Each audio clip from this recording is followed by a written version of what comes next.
Well, there goes the Daverhood.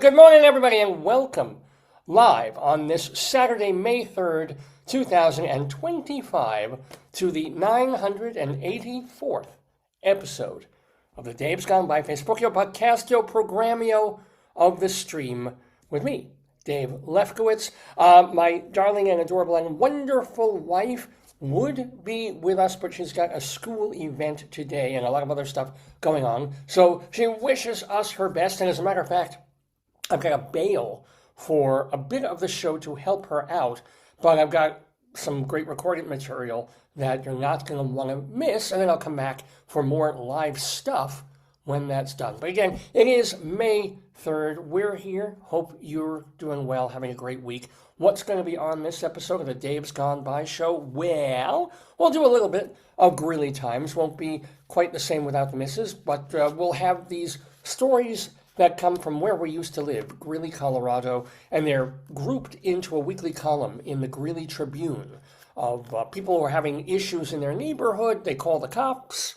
The funniest transcriptions of these phone calls go in the paper, and we bring the funniest ones to you in a segment called Greeley Times. Also, we will have our Colorado Limerick of the Damned. Yes, ladies and gentlemen, we have a brand new, and this one's pretty rough. This one is a out there, R-rated, X-rated, disgusting, horrible 5-line poem dedicated to Brumley. I should have written that down. Brumley, Colorado. Yes, there's a little neighborhood called Brumley, and I've rhymed some things with it. I don't know if you're gonna want to hear that, but that's what you're gonna hear on the program. Now, in terms of a guest, yes, we have a guest in the Daverhood, and we're very excited about this. This is a guy that I've known for, oh my God, probably 30 plus years now, because he spent more than a decade as a press agent for lots of off and off Broadway shows in places like Classical Theater of Harlem and, little companies and small producers who didn't have a lot of money, but they had big dreams and they wanted to have a 3-week run, a 1-month run of an off show. And he was one of the press reps who was working that field. So I dealt with him all the time, a great guy named Brett Singer. And since I've been in and out of the theater reviewing game for the past bunch of years, because we've been living in Colorado and I'm living in Maryland, so it wasn't like I was at the theater anymore 4 times a week, every week of the year. So when I come into New York to see theater, I'm to this day, I barely see anything off Broadway, and I know I'm missing out. And I don't even see much off Broadway anymore. I'm literally running to all the Broadway shows I can. So it never, and shame on me, it never occurred to me, hey, haven't heard from Brett Singer in a while. What's he repping? Because I wasn't seeing the kind of shows that he would have been repping. And it didn't occur to me until I got on his feed or was checking out something, and I noticed, wait a minute, because he's a Facebook friend. That's Brett, and he's in front of one of those classic brick walls doing jokes and hosting, and I'm like, he's a stand-up comedian now, and has been for several years. Shows you how much my feet are both in theater and in stand-up comedy in New York.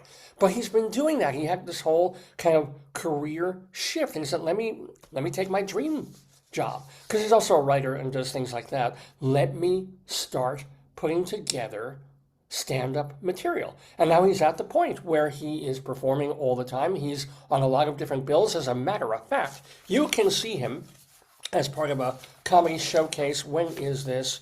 It's May 13th and May 20th. He's doing gigs in New York. I had that on another piece of paper.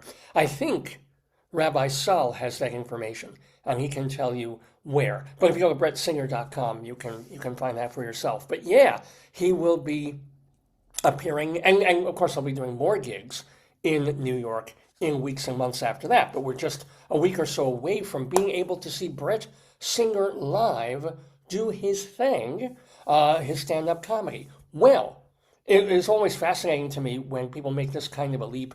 And I do love comedy, and as a matter of fact, I guess about a year or so ago, we had Bill Irvolino on the program. Bill Urbalino out in New Jersey, he was writing for the Daily News, and I think he was the cabaret journalist and cabaret critic for a period of time. He probably reviewed some Broadway and off-Broadway as well. And then what happened to Bill Urbalino? He's a stand-up comedian too, and making quite some headway in that direction. So yay, we have another one. Brett Singer will be talking with Rabbi Sol Solomon, His Eminence, on this episode of the show. Now, Rabbi Sol, you all know. Rabbi Sol, he's done, well, his version of stand-up is called sermon, but he was off-Broadway in his show, Shalom Dammit, An Evening with Rabbi Sol Solomon. He does our mini sermonettes on this program. They're called Rabbinical Reflections, and he was on the very first episode of Dave's Gone By back in 2002, and he does most of our interviews now. So we said, you know what, Brett's a comedian now, we got Rabbi Sol, let's put them together, and that's what you're going to see. Brett Singer and Rabbi Sol Solomon, guests in the Daverhood on this episode that we're actually calling, here comes the pun, here comes the play on words that you're looking for. The title of this episode is The Unmasked Singer. Because like the TV's The Masked Singer, we're calling the, yeah, okay, so that's, I don't have my noisemakers with me, that's what I need. I need one of these here. Oh yeah, there it is. There it is. So we're going to have that, and then, as I mentioned, we need to get some recording material because I've got to run out for a bit while you guys are still watching the show, and I wish I didn't have to play this. I wish this wasn't something that the immediate idea was, oh yes, I've got to do that. I'll play that. But if you haven't heard, we lost a friend of the Daverhood a couple of days ago, and I'm still a little bit like, what? Really, I mean, everybody I know on our Facebook feed, musicians that I know and people who just love folk and folk rock and pop music, we're just like, huh? But a couple of days ago, singer-songwriter Jill Sobule passed away, right? And I've literally got goosebumps just saying that, because you know, Jill was going to live to her 90s, and incredibly active. She was a day away from performing. What did she die from? And this is the one that just raises the hackles, not on your arms, but on the back of your neck. She died in a fire. Who dies in a house fire? I mean, people do. But, and there's no details. It's like, was there no smoke detector? Right? Was she sleeping, and by the time she woke up, things were inflamed? Or I'm hoping there was a carbon monoxide or some smoke thing that, you know, she was asleep and then, I don't know. She was 66 years old. And if you know Jill Sobule, she did I Kissed a Girl. That's her most famous song, not the Katy Perry song, which is catchy, but she did the first one, the better one.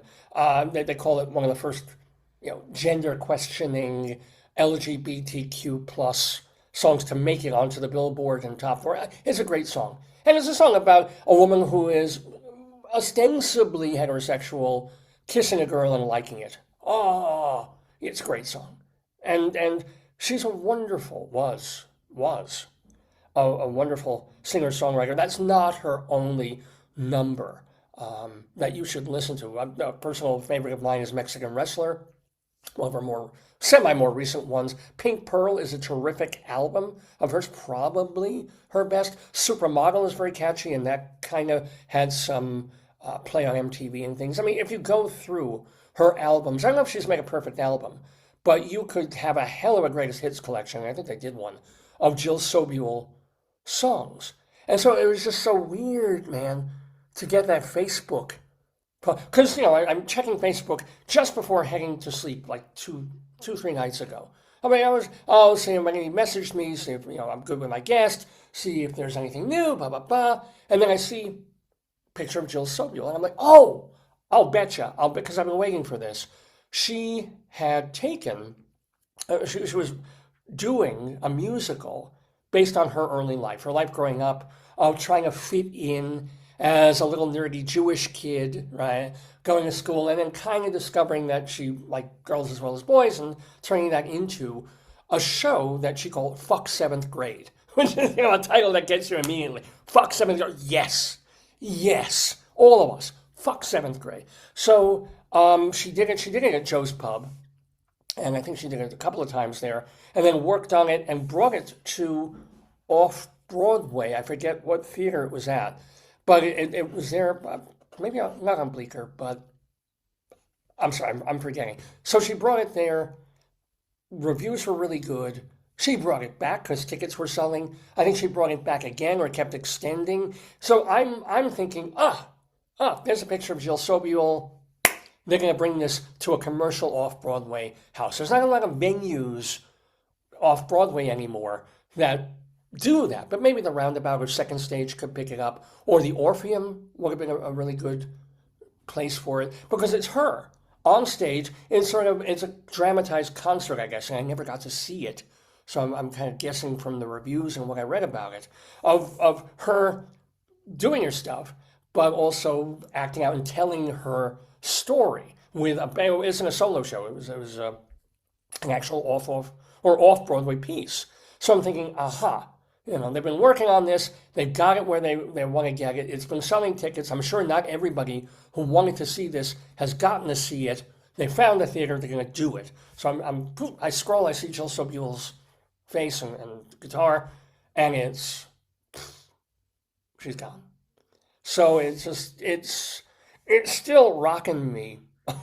I mean, some of her songs are rocking me. If you ever get to hear her version of Neil Young's Down by the River, played on, I'm pretty sure it's a ukulele or a mini guitar. I'm not teasing. There was an all-women's compilation CD where they're all doing Neil Young songs. And arguably the best track on that record is Jill Sobule doing Down by the River. And not even like heavy, hard, electric guitar. She's on like a uke. And it's rocking. It's great. She was great. And I remember seeing her. I was very lucky enough to see her just a couple of years ago where she was playing, and I do believe it was Joe's Pub, but just herself. And I think she might have had an accompanist or two, I don't recall. It was before she had put everything together for Fuck Seventh Grade, but she was starting to do a lot of that material and greatest hits, and she was great. And I'm thinking, the one thing that I guess all of us are thinking who hadn't been necessarily following her week to week on her website or on Facebook, I'm watching her play. And I think we talked about this on the show last time she was on. And her hand was like this. Like not her plucking it, but the hand over here, or one of her hands was literally like a serious ass tremor. And watching this and going, what the, is it just me? Is she nervous? I mean, she's been playing live club dates and music and been on MTV since 40 years now. Or 30. What's with this? And she always explains, and she says, wasn't what we thought it was. I thought, oh my God, Parkinson's is going to get her. Maybe she's MLS or something, or ALS. No, she just had this weird, semi-diagnosed thing that happened. And she lives with it. She deals with it. It's better sometimes, worse some other times. And then what's really great is it helps her play slide. If she ever wants to get a real wobble on a note when she's playing it, she doesn't have to work at it. It's there for her. So, of course, she makes this, what we might call a disability or a handicap, work for her. But I was hoping that was all it was. So it remains this incredible shock that, no, she wasn't taken out by any kind of disease or tremor thing or anything. It was a fire. And I will bet you, and this is kind of awful, but when everybody read that, whether it came from the newspaper or you saw it on your Facebook or Twitter or Instagram feed, wherever you get your instant, what just happened kind of news, we all thought two things. We all took a gasp and went, oh my God. And the second thing was, when was the last time I checked my smoke detector? Right? Did I not go through? I was like, die in a house fire. Holy shit! Let me just beep beep. We should do it because it's been a while, and I'm just kind of assuming they're working, and they always go out at like 11 o'clock at night, and you start hearing the beep, and you're not sure you've heard it, and then it's 5 minutes still, and you're like, beep, and then by 3 o'clock in the morning, you say, beep, beep, beep, and it wants to tell you, change me now, change me, don't wait till breakfast, change. So do it, folks. if Jill Sobule's death represents anything, her life represented a lot of things, but if her death represents anything, it's kind of that reminder of, yeah, it's a pain in the ass. Yeah, we're kind of trusting on this thing that runs on batteries that's $30 at Home Depot to save our lives, but potentially it could actually save your life. I don't know, and we don't know the details. We're trying to look up and figure out what actually happened. She was in Minneapolis, I believe, so something happened out. I don't know.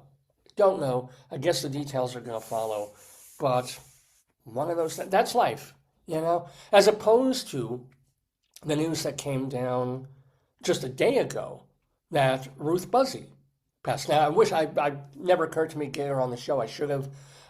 Ruth Buzzi was like 91, or maybe even a little older than that. And Ruth was on Laugh-In, of course, make a couple of iconic characters on this iconic comedy show from the late 1960s, Roland and Martin's Laugh-In, which I got to look at again. I mean, I remember it wasn't so much that it was funny, but it was making the effort to be quick and funny and bright and poppy and new for the day. So even when it wasn't funny, it had the feel of something really funny. And every once in a while, there would be a funny sketch. There were funny people on it, Joanne Worley and Ruth Buzzi and Artie Johnson and Roland Martin.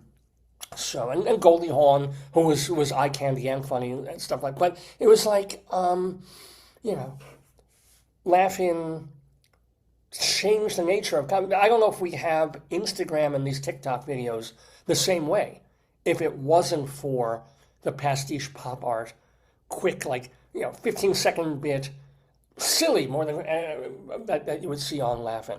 And the great thing about Ruth Buzzi was that she did Laugh-In, she did some movies, she was in a few things over the years, and then you didn't really hear about her throughout her 70s. But if you saw her on Facebook, she would post things. And it always is wonderful when someone from that other era is there and still reminding you, hey, here's a picture of me when I was in this. And isn't politics silly today? And, here's a friend of mine. Go see her in the show. Whatever she was posting. But she was kind of, because we diss social media and we get addicted to social media. And I want to, smack around my students in the schools, get off social media so much. Meanwhile, of course, we're all on it at certain points. But it's like, on a certain, it kept people thinking about her. And other people thinking about her well into her 80s. Well, when she was still in pretty good shape. It was only a couple of days ago when there was a thing posted. Ruth is going to have to step away from her social media posting because she's not feeling so well. But please post pictures of her. She would like to see them, your memories, your thoughts about her. So it's okay, there's going to be a little time for her to step away but enjoy what other people are sending her rather than post. And then a day later, she was gone. But, a big farewell to her. Wish that she had been a friend of the Daverhood the way Jill Sobule was. But anyway, you're watching Dave's Gone By with me, Dave Lefkowitz, on this Saturday, May 3rd, 2025. So as we said, I'll probably do a Dave's Big Dictionary too. It's been such a busy, kind of crazy week that I honestly did not have a lot of time and thought to put into this episode of the show. Plus, I knew a lot of it was going to be pre-recorded anyway. But yeah, that'll be kind of fun. So Dave's Big Dictionary is where I will come up with a random word. Right? I'll either look at Merriam-Webster's. Actually, I can probably do it on my phone. Merriam-Webster's Word of the Day. Let's see what it is if I've gotten myself into a terrible mess. Merriam-Webster Word of the Day. And it's going to... Ooh, if this is the one. Yeah! I don't know what I'm going to talk about. But the thing is, I just did this right now, had no idea of this coming. The word of the day that Webster's dictionary has chosen, because they just do it, semi-randomly every day, in order to promote themselves as a dictionary. So, okay, our word of the day today the word of the day is sleuth. Sleuth. Cool word. So I'm going to have to talk extemporaneously for 5 minutes or so about whatever the word sleuth brings to mind. And it can be very direct, or it can be like, well, sleuth makes me think of this, which makes me think of this. And I can sure talk about that for 5 minutes. There it'll be. Maybe it'll be the Broadway play, which I don't really remember too well, or the movie of it, so it may not be the Broadway play. Whatever it is, sleuth is our Dave's Gone By word the day for Dave's Big Dick Sherry. We'll also tell you about the Friends of the Daverhood. So it's going to be a very cool, very mellow episode of the Dave's Gone By show. I want to remind you that if you want to learn more about this program and see more about this program, even though my name is not Seymour, you can go to davesgoneby.com, DAVESGONEBY, davesgoneby.com. And really, we have all our archives there from the very first episode we ever did that I mentioned earlier, episode 001, which aired late night. It was either 10 or 11 o'clock at night on a Sunday evening out on WGBB radio at that point it was in Limerick, Long Island. 1 hour long, audio only. We have it. We saved it. It's 22 and a half years old. It's right there on davesgoneby.com. And then a show that we did 10 years later. And a show that we did 15 and 20 years later. And all the shows just about in between. They are all there for free. You can stream them.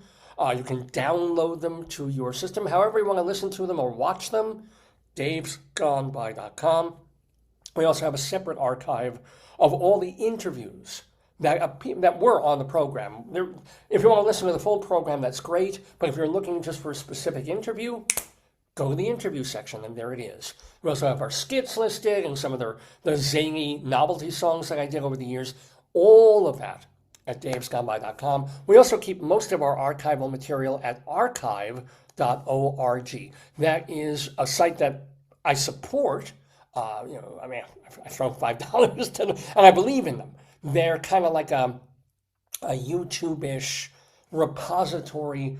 It's not just video; it's also literature and art and paintings from decades and centuries ago, composited in one giant website.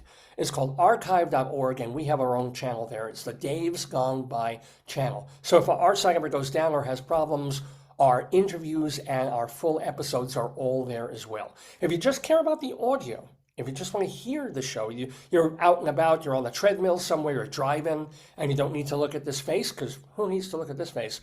You can listen to every episode we ever did as a podcast by going to castbox.fm. Castbox.fm. And it's only the episodes, not the interviews alone there. But you can just put them on your device, on the go, wherever you want to go. Castbox.fm. We've also got our YouTube channel, Dave's Gone By. We've also got our Facebook channel, which you're watching. A lot of stuff, but it's really the same material, the major stuff at davesgoneby.com. So please give that a look. Well, I think it's a good time to bring in our guest. So, as I mentioned, Rabbi Sol Solomon will be interviewing the comedian and former New York theatrical press agent, Brett Singer, and it's a great interview.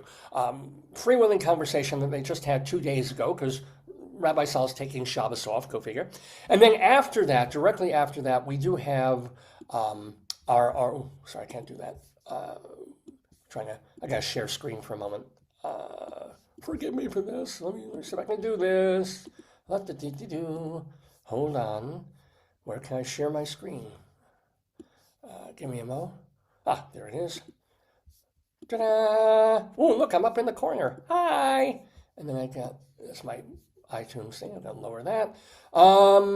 Where is it? Here it is. So, directly after the Brett Singer interview, it's going to roll right into our first interview with singer-songwriter Jill Sobule going back to 2005. And that is audio only. So we were back still on radio. So it'll just be a photograph of her, a beautiful photograph of her that you can look at while you're listening to her yapping with the one and only Rabbi Sol. So Rabbi Sol's really taken a big lead on this episode of the show. I hope you enjoy and I hope we all remember. But first, it's Brett Singer and Rabbi Sol. Oh, shalom, my friends, shalom, my enemies. This is your old pal, Rabbi Sol Solomon, founder and spiritual leader of Temple Sons of Bitches in Great Neck, New York. And if there's one thing I love more than theater, and if there's one thing I love more than women, and if there's one thing I love more than borscht, actually, there's a couple more things, but I love comedy. I love people who make us laugh. And what goes into that? Well, someone who has gone into that, into midlife, is someone that Dave, the producer of this program, has known for a long time because he used to be a press agent. He used to represent all these shows on and off Broadway. So we want to talk to him about that, but also about his leap into comedy. His name is Brett Singer, and he will be appearing at the West Side Comedy Club on May 13th and May 20th. You're going to want to see him, but right now, see him now because he is with us. Shalom, Brett.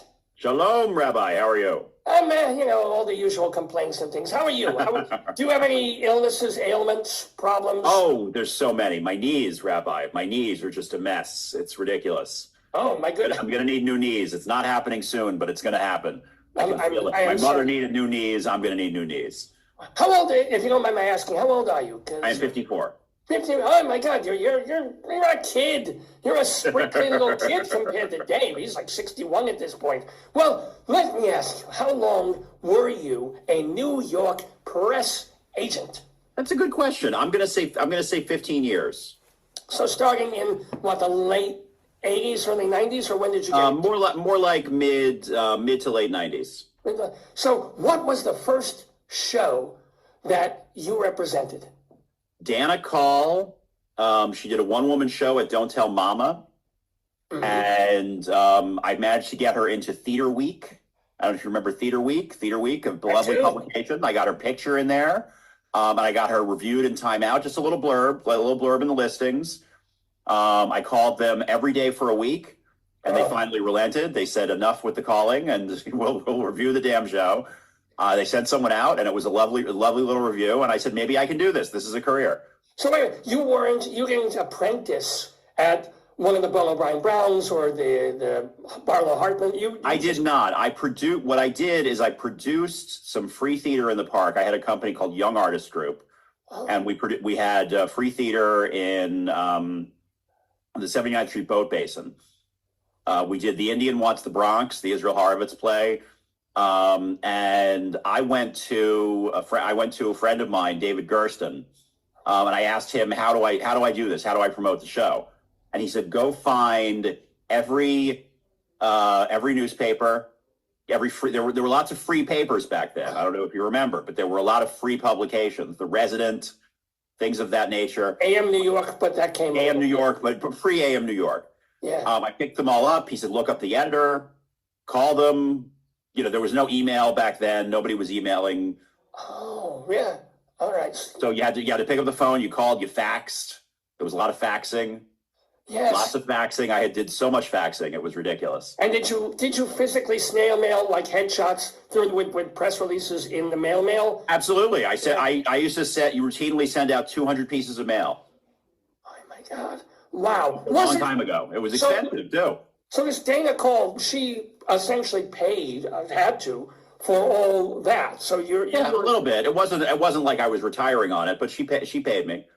Good, and she had to cover all the postage as well as everything else for yes, you got to bill your expenses. It's very important to bill your expenses. But it was worth it for her because if you got her press that she would not have gotten on her own. Exactly. It was a big photo in Theater Week. It was a review in Time Out.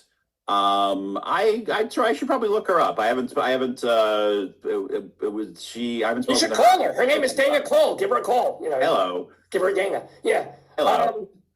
But when you went to David Gersten, he didn't recommend going to a firm first? He just said, nah. Well, it wasn't so much, I wasn't sure that this was what I was going to do for a career. This was more, when I started, it was really, I was doing it for the shows that I was producing. That makes total sense. So I didn't necessarily, I was working in the box office at the time, and it didn't really occur to me that this was something I could do to make a living. I eventually shared an office with David Gersten and David Rothenberg. Oh, yes. Who is still alive, by the way. I'm sorry? David Rothenberg is still alive and reasonably well. I think he's still on Yes. I've seen him. I saw him the last 6 months. He's doing great. Yeah. Doing great. Swims every day, takes a walk. He's doing terrific. Yeah. So I'm just throwing that in. He's an old man at this point, but and Gersten's doing fine too, but he's not nearly as old as David Rothenberg. No. He is not as old as David Rothenberg. But so after that, and you got this advice, and you had success with that first show. So little by little, how did you find shows that weren't already booked elsewhere? That's a great question. It's all referrals. It was all somebody would like what I did. They would tell a friend. They would come to me. Back when I was doing it full time, I could probably track it, but looking back on it, I honestly don't know. Eventually I got a reputation as someone who worked hard on small shows, and people would call me. I would get called. I never lacked for work. There was very few. There were really, in looking back on it, I assume New York and maybe LA are probably the only places where you could make a living doing this. But it was a living. I made a living. I hustled a lot. I hosted websites for people. I designed websites for people. I wasn't a very good web designer, but I did throw websites together for people on occasion. I placed ads. I made a little bit of money doing that. Meaning what? When you place an ad with, say, the New York Times, they give the discount to the agency, and then you can mark it up to the full price. Nice. I like this. I just talking. This is brilliant. So did you have? Obviously, you had no time no problem buying an ad in the New York Times, but were you banging your head against the wall trying to get like a DJ Bruckner or some third? Oh, sure. Oh, Don Bruckner. Love Don Bruckner. He came to see several of my shows. He was a wonderful man. Oh, good. No, you always asked whether or not they came was really, I would always say this to people. It's sort of a wonder that I got a lot of the clients that I got because I was very honest. I never promised anything. I said, I will do everything I can to try to get you reviewed, but it's not up to me. It's up to the New York Times. Certainly some people, they love the Classical Theater of Harlem, for example. When I started with them, I got hired by the Classical Theater of Harlem because they weren't getting reviewed regularly by the New York Times. And they had really good productions, but the Times didn't want to go. So they hired me and I managed to get them in. And then Bruce Weber. Can I ask what was the difference? In other words, they tried. I'm sure they called. They said, please. They mailed. They whatever. What did you have? Was it a relationship with Don? I guess because it wasn't. I didn't so much have a relationship with Mr. Bruckner or anybody. I did know the editors. They knew me. They trusted me. I never called and said, "This is good. You should go." You can't do that. You don't really know. You just called and said, "Hey, there's some interesting work happening. I think you should consider it." And randomly, sometimes they would say yes. Or that Classical Theater of Harlem, Bruce Weber really liked them. So Bruce Weber he was at the time the number 2 critic. Excuse me, I forget what his first show was. But he came, he fell in love with the company. He even did a huge feature on them. It was like a 2-page spread. It was amazing. That's 2 years worth of PR, right? For the exactly. Yeah. Gorilla Rep I did really well with. I convinced Jesse McKinley to perform in a show. I pitched him. It's funny. I found the letter years later. I was like, I guess this was my idea. I sent a fax to Jesse and I said, here's an idea. How about you be in a Gorilla Rep production and then write about it? I'm surprised the Times editors didn't see that as crossing the line. Exactly. So they did a huge feature on outdoor Shakespeare, Gorilla Rep being the lead. I still remember it was when the Times had only just gone to color. So it was a big color photo of them doing Midsummer Night's Dream. They were dressed in white, sort of leaping out at the camera. It was a great photo. It was above the fold. It was just, it was amazing. And, sometimes I think it just helps to have somebody who's not the artist pitching. Oh, yeah. I mean, it means somebody else believes in the work. Yeah, absolutely. Sorry? Yeah, I was just going to say, look, we're working. But at the same time, I wasn't going to say that to just anybody. Gorilla Rep was an established company. They had been around a long time. And and the idea of that was very specific to Gorilla Rep. You couldn't have done that with just any show. He could take a small part in a Shakespeare, come in, rehearse for 3-4 days and just do it.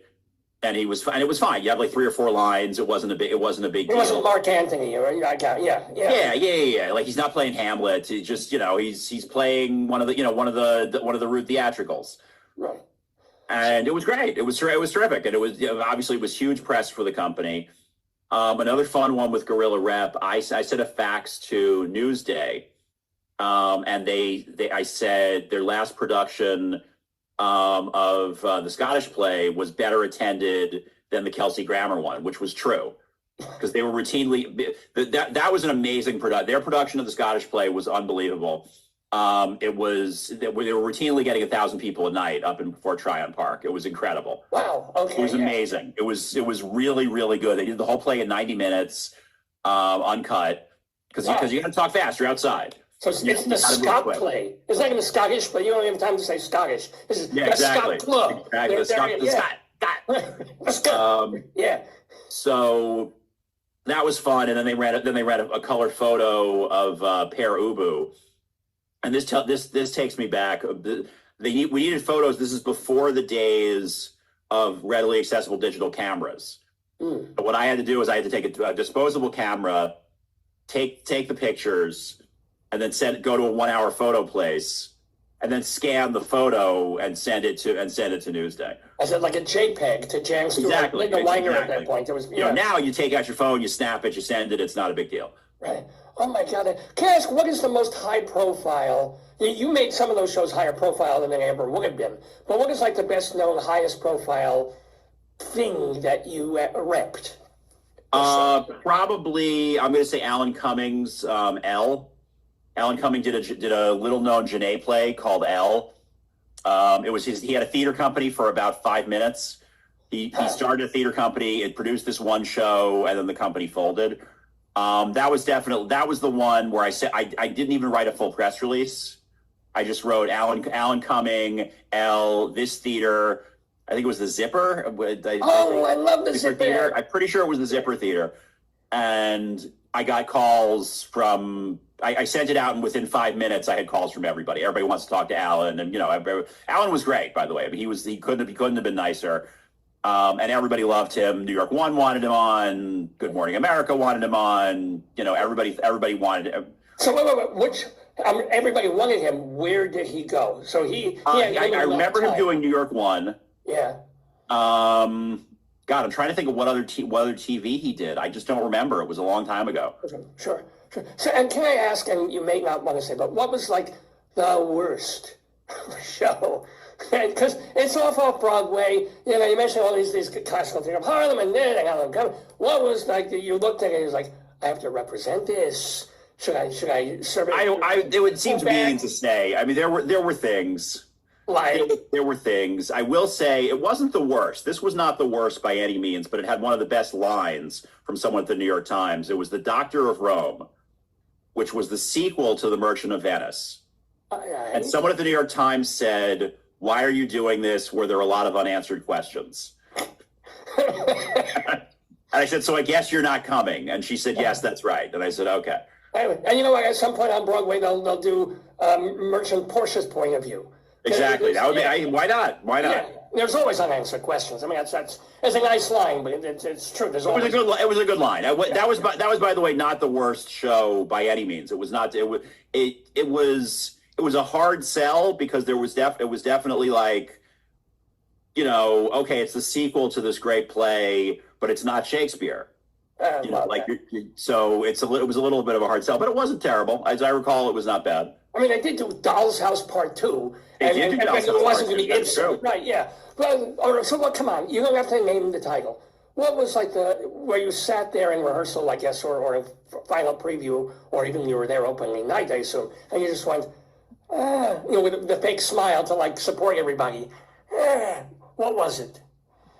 There was a play. God, I can remember. I could picture the person. I cannot remember the name. I cannot remember the name of the play. I remember one of the characters had lupus, for no particular reason, and the woman who hired me was just an absolute sweetheart. I mean, she was very, very nice, but it was a rough one. It was a rough play. It was just. It just wasn't good. I mean, it just, at some point, it's great that you can put the money together. I assume people are still doing this. I dabble in a little theater reviewing for Theater Scene, just to kind of keep my toe in the water. And so there is still off Broadway, but it's, sometimes stuff's just not ready. Oh yeah. Some things are just not ready to be reviewed. There's a million reasons the show can fail or not be. I mean, that's for sure. I'm also curious though. You had this nice, decent living. You're not buying a palatial estate, but you're. No, but I survived. And you're loving what you're doing. Presumably, you're enjoying theater people and going to the theater and being there and getting the press and essentially liking the job, which you did for 15 years. So what did you stop at? COVID or what kind of? No. It wasn't COVID. It was getting hard. You have a lot of. That's what she said. Yeah. Right. You have a lot of angry people, because they're not being reviewed by the New York Times. And so they, or Time Out or the Village Voice or whatever else is out there.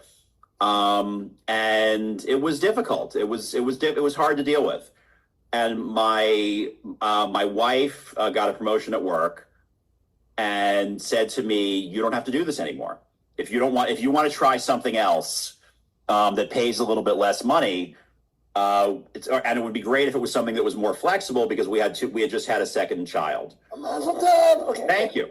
Yeah. By the way, Mazel tov also on your first. I know that sounds like I'm only caring about the second one. First yes, of course. Go play in traffic. No, Mazel tov, wonderful. Yes, Mazel. Yeah. And so I took her up on it. I switched to freelance writing, which gave me tons of flexibility. Got my evenings back. But what money? Where did you write for? I started out writing for a website called Babbel. They were a parenting blog back when that was a thing. This is going all the way back to 2007. Okay. And they paid. They didn't pay a ton, but they paid. They paid great traffic bonuses. I discovered my PR background helped me promote my posts. Brilliant. There were a lot of websites back then that were like Reddit, except they were blatantly self-promoting. There was a website called Curtsy. Who remembers? Curtsy, you got on Curtsy, you promoted your link, and then it went out to a bunch of other blogs, and they picked it up and whatever. I remember one thing that I made a lot of money on was I didn't write the story, but I found a story. It was when Michael Phelps was in the Olympics. He was winning all the medals, and I found a story about his father. There were all these stories about his mother, but there was literally one story in a small Baltimore newspaper about his father. So I linked to that, wrote a little summary, and that got picked up all over the place because no one had looked. Right. And you got money for forwarding somebody else's story. Basically, right? That's what blogging was. I mean, you wrote original stuff. You wrote original opinion. I wrote some movie reviews. I wrote, it was pretty much a free for all. You could do any number of eventually they clamped down on us because we were going way off the rails and not really talking about parenting. But but you could pretty much write about anything. But you had to ideally you focus on parenting. So I basically I said, remember, guess what? Michael Phelps also has a father. Something along those lines. And that got picked up.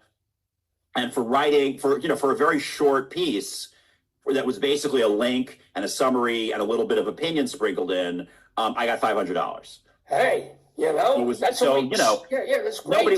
We weren't going to be making mortgage payments with what I was making, but it was money. It was decent. And then I got hired by AOL. Long dead AOL. Yeah. I wrote for a bunch of their verticals, as they called them. I wrote for I wrote for the parenting website primarily, but I also wrote for the pet website. What do you have there? Paw Nation, I think it was. No, I meant what you must have animals then. What do you? I do not. There are no animals. I just love animals. We have no animals. But, because you love animals because you have no animals. Heyo. Yeah. Wow. Yeah. I'm trying to think of what other ones I wrote for. I think there was a food blog I wrote for, and that was fun. The money went down very quickly. I started out getting $7.50 an article. When I finished, I was getting $25 an article.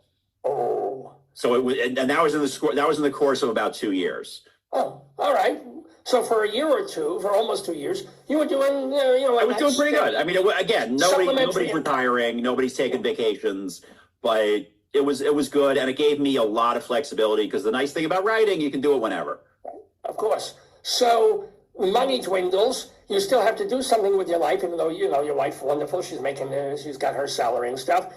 At what point did you go, I belong in front of a microphone? So I was in kind of a dark place. All my jobs had dried up. I wasn't doing much. And a friend of mine said, why don't we take a stand-up comedy class? And I said, what? He said, let's do it. You're not doing anything else. Let's go. So I'm getting ready for the class and I go through I'd always kept creative notebooks. I'm going through my notebooks and I realize I've been writing jokes for years.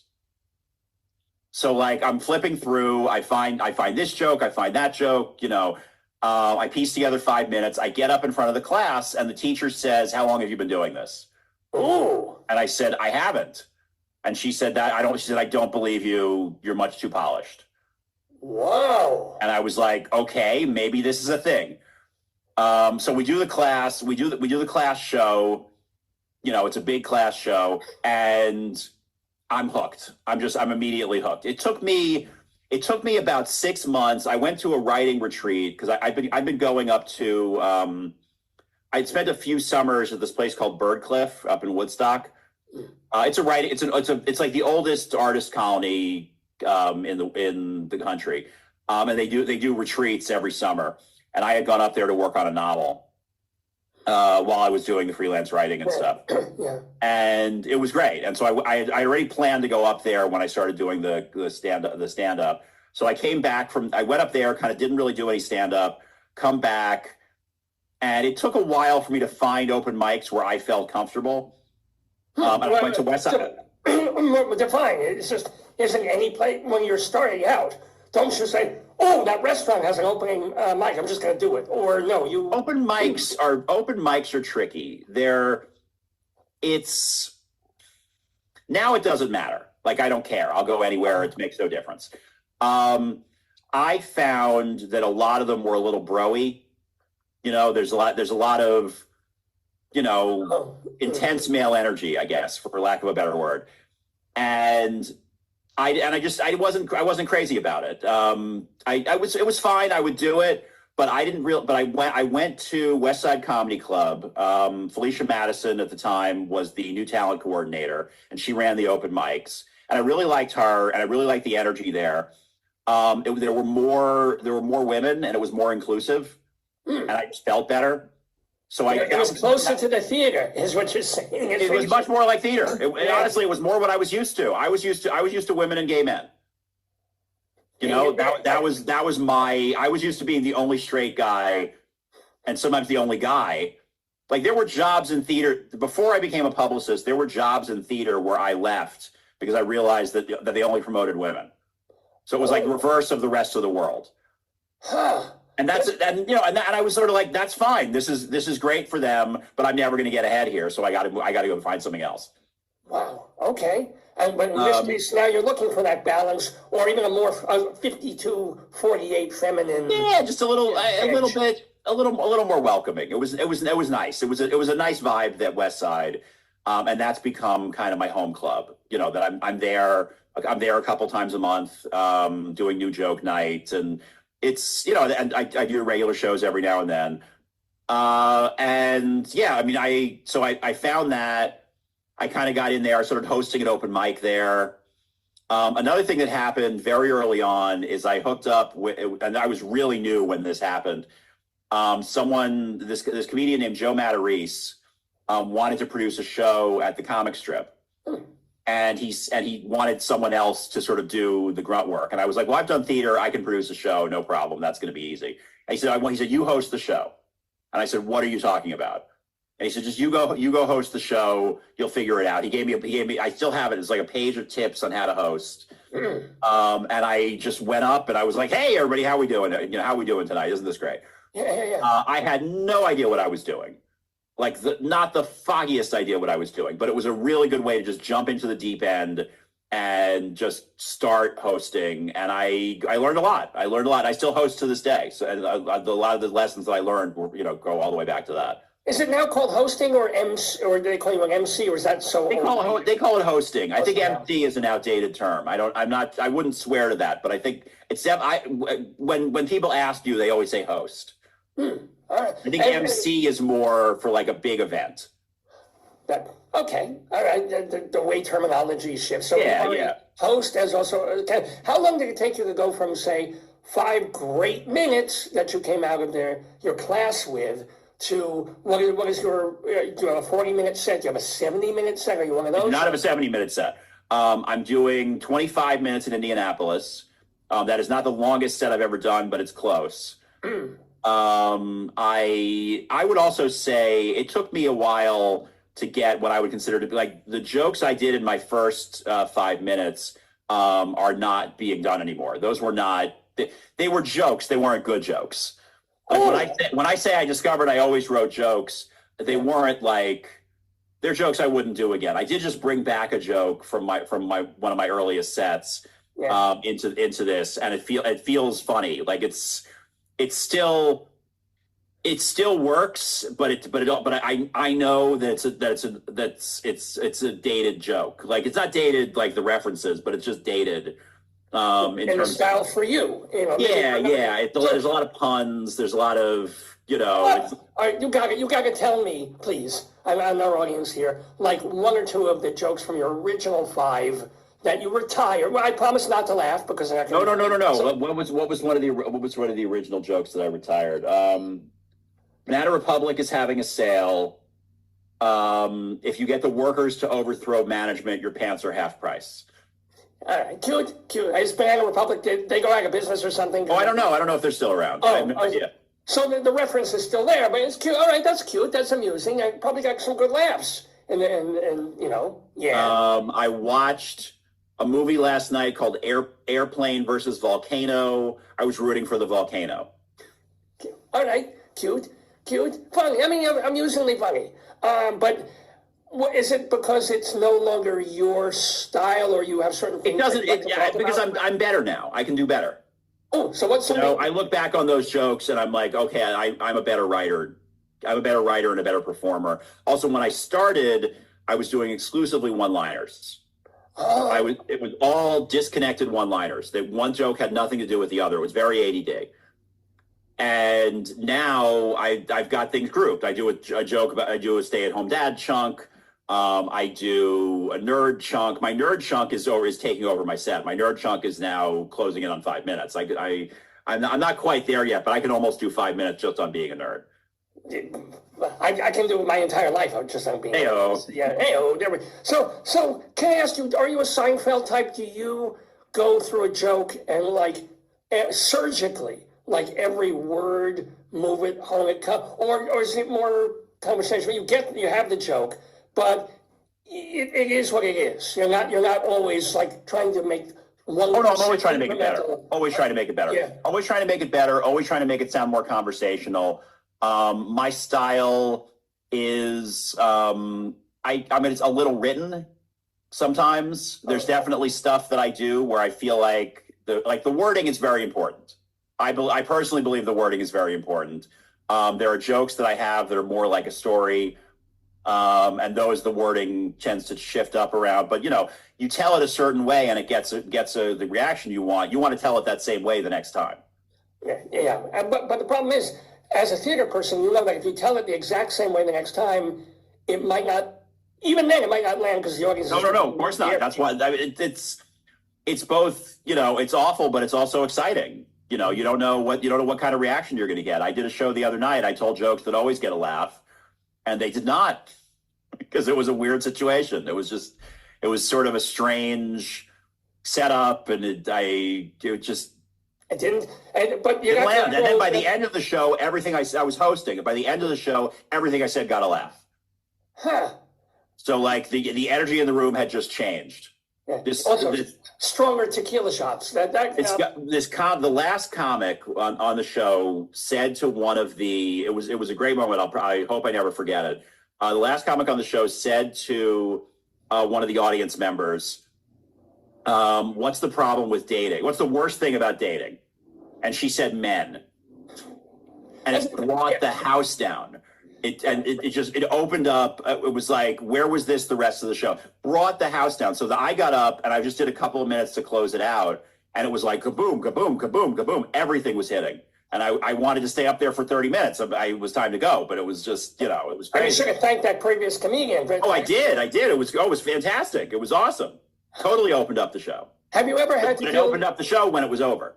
But people remember the last. They remember the first. Yes, they will leave saying it was a good show. That's a very good point. People, they will leave saying it was a good show. Now, have you ever been heckled and you have like lines? Sure. Oh, you have, yeah. The worst heckle. It was right before the pandemic. It was my last live show before the pandemic. And after every joke, this guy in the crowd would say, "Oh, that's great," and I just didn't know what to do because he's technically saying something nice. Yeah. But it wasn't real, but it was clearly sarcastic. Yeah, it's passive aggressive. It was a weird heckle. And I did my time. I got through it. I'm not a roast the crowd type of comedian. Like TJ Miller is amazing at that. Mm. You want to see somebody destroy a crowd member, look up TJ Miller. TJ Miller will eviscerate people. And that's not me. That's not what I do. I'm not really a roast guy, but man, did I want to throttle this dude. But you didn't acknowledge, did you? So what do? You just don't even look at him, or do you think, I'm glad you thought that? I'd have to listen back to it. I mean, I think I started addressing him like, where are you from? Is that how they behave on Staten Island? Things just of that nature. Staten Island, you're gonna get a laugh, and right, exactly. But it was also like a really small crowd. There were like 5 people there, and it was very tense because we were about to get locked up. Like it was, like if COVID, I'm going to say it was maybe March 10th that we all went inside. March 10th, 2020. This is March 8th, right. So like we all know it's coming, and we all know that we're sort of living dangerously, and it was weird. No, it was a weird one. That's I don't find that I get heckled that often. The last time I did a show at West Side a couple of weeks ago, and people were talking, and I said, "Hey, what's going on over there?" And they said, "We're talking about how funny you are." And I said, "Well, I can't really argue with that, can I?" Yeah. And they did quiet down a little bit, and it was fine. But that's ideal. That's yeah.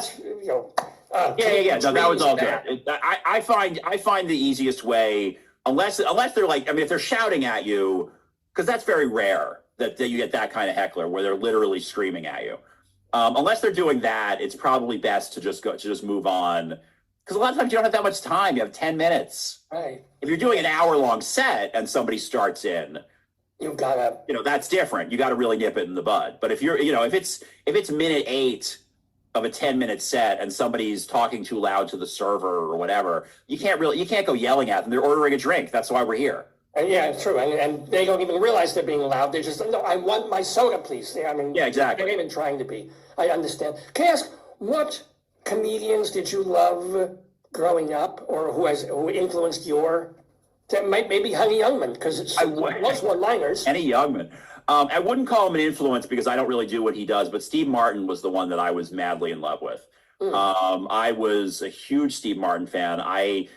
My mother had a vinyl record, and so I held up my red Panasonic tape recorder up to the speaker so I could listen to it in my room. I recorded it over the speaker and then moved it into my room so I could listen to it.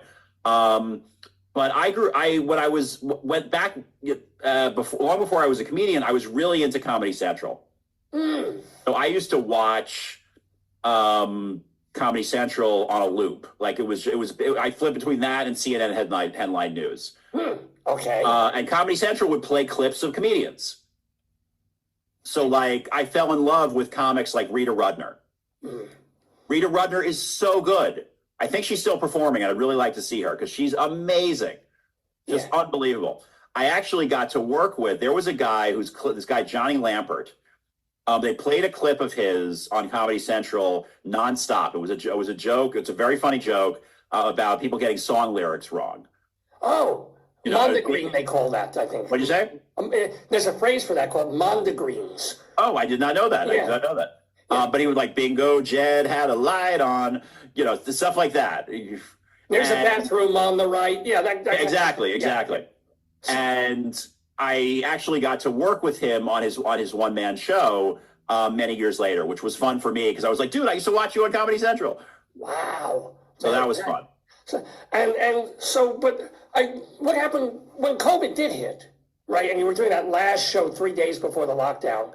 Did you come out at like a year? Did you do stuff on the web for the year? Did you just lay low? And then you decided, I did so much Zoom comedy. Do more comedy, yeah. I did so much Zoom comedy. I'm not the type who can just watch Netflix all day. Like, I need something to do to give me purpose. And so I ran an open mic twice a week. I went to open mics. And online. It's all on Zoom. It's all on Zoom. Yeah. I ran a show. I had a show called Monday Night Live that I ran that actually was never like huge, but we had like 5 or 6 people who came every week, which kept me on my toes. And they were from like Chicago. There was a woman from Chicago who eventually came to see me in person, which was really nice. Like she came to New York to visit her daughters, and then said, can I come see you? So I called West Side. I said, I got someone who wants to see me. They put me up. There was this other woman from New Jersey who I actually met the other day. She's a comic now, so that was pretty fun. I was looking at her name, and I was like, I know you. And she said, yeah, I used to come to your Zoom show. And I was like, oh my God, that's amazing. Alan, you're Alan. Yeah, I love that you have an influence now. That's so good. It was fun. I mean, could I have used the time better? Sure. I probably could have written fewer jokes about the pandemic that I'm never going to use again. I know measles is coming. You never know. Measles is coming back. You never know. It's true. That is a good point. But it was, a lot of comics were not into it. I know plenty of people who didn't do Zoom comedy. Did they miss out on anything? Not really. It gave me purpose. It gave me something to do. Well, it might gain structure.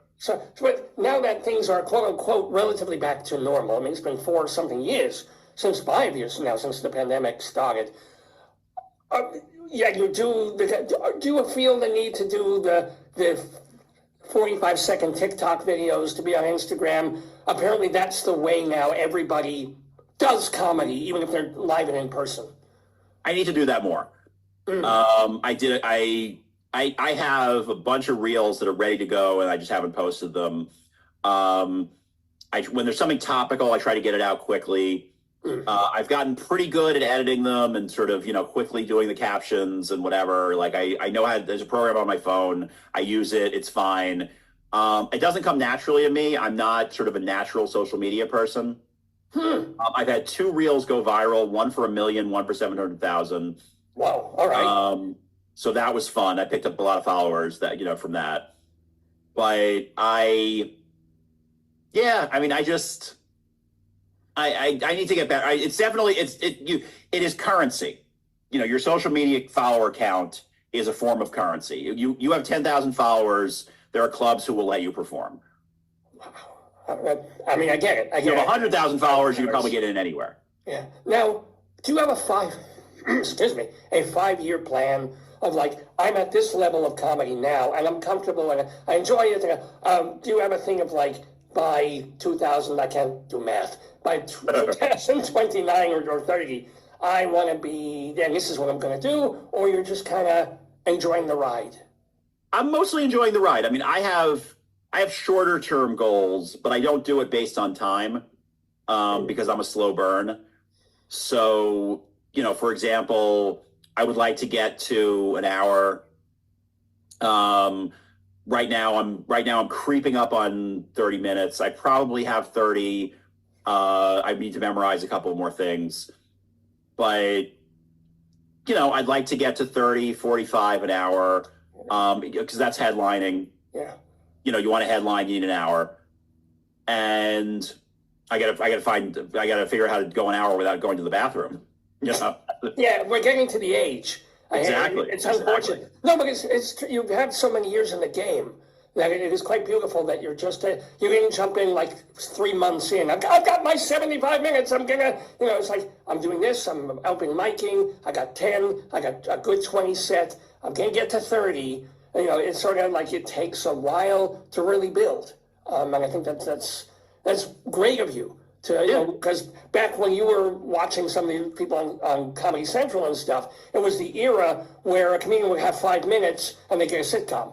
That was the goal back in the day.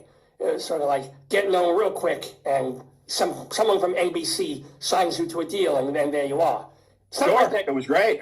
Yeah. I have a pilot idea. I'd still like to write. The general consensus is that you should have a pilot written on the off chance you actually get somewhere and somebody calls you. Like if you get a call from an agent or a manager, it's not a bad idea to have something ready to go just in case, to be like, hey, do you have a pilot? Yes, I do. Read this. Makes total action. Like every screenplay writer. Oh, do you need a Western? I got one. Do you need exactly. A noir? Exactly. I got one. Let me ask, did you finish your novel? Oh, yeah. I mean, finish, it depends. I've got a couple. I have one that I've done several drafts of. It has been read by a few people. I got some comments I should incorporate. My mother read an article. My mother didn't like that one. My mother preferred the one that's about us growing up in the Bronx. And I'm not saying she's right, but I feel like she might be onto something. She said some interesting things. And I think that one might actually be better. I have to figure out how to end it because I don't have, it doesn't have an ending, so it needs an ending. I need to get back to it. I've been a little lax on getting back to both of those. I would like to get back to them, but I've just been very focused on stand up. Sure. So are they both comic novels? Are they or not really? The one that is closer to finished. I mean, it's technically finished. It's got a beginning, middle, and an end. It's been through several drafts. I can send it to somebody and say, "Here, read this." And that one has a decent amount of humor in it. The one about the 70s it's not dark, but it was an intense time for me. Oh. So I grew up in a very hard neighborhood. There was a lot of mugging. There was a lot of gangs. There was a lot of sort of not funny stuff. So that one's not really a comic. Were you ever mugged or beaten up as a teen? Oh, absolutely. Yeah, lots of times. Oh, sure. It was New York in the 70s. And the Bronx too. And the Bronx. It was rough. It was rough. I was in a very tough neighborhood. Wow. Well, so can I ask why your parents just didn't friggin' move? It was just, that was where we lived, like my mother always had, my mother was a social worker. She never made any money. So like I desperately wanted to move to Manhattan, but she was like, I'm sorry, we can't afford it. But yeah, well, wow. Well, was it parts of Brooklyn maybe or something or Maybe. Oh, wow. But has that shaped you? Has that made you either tough or you go through some dark periods? Maybe that's made you sometimes kind of. Oh yeah, no. I mean, it was I'm gradually doing jokes about it. The sort of more advanced math of jokes, where it's about the darker stuff, jokes about depression, jokes with my father. My father died when I was very young, and it was a big screw up. So I've got a couple of jokes about him, and the other day I found a bunch of jokes that I actually sent to my shrink. I was like, just so you know where I'm at with this, because we had been talking about this. I sent him these. I said, this is what I'm talking about when I say the jokes are not funny yet. And what I kind of it's. No. He said, I'm glad you sent me these. This is interesting. This is, I mean, it was.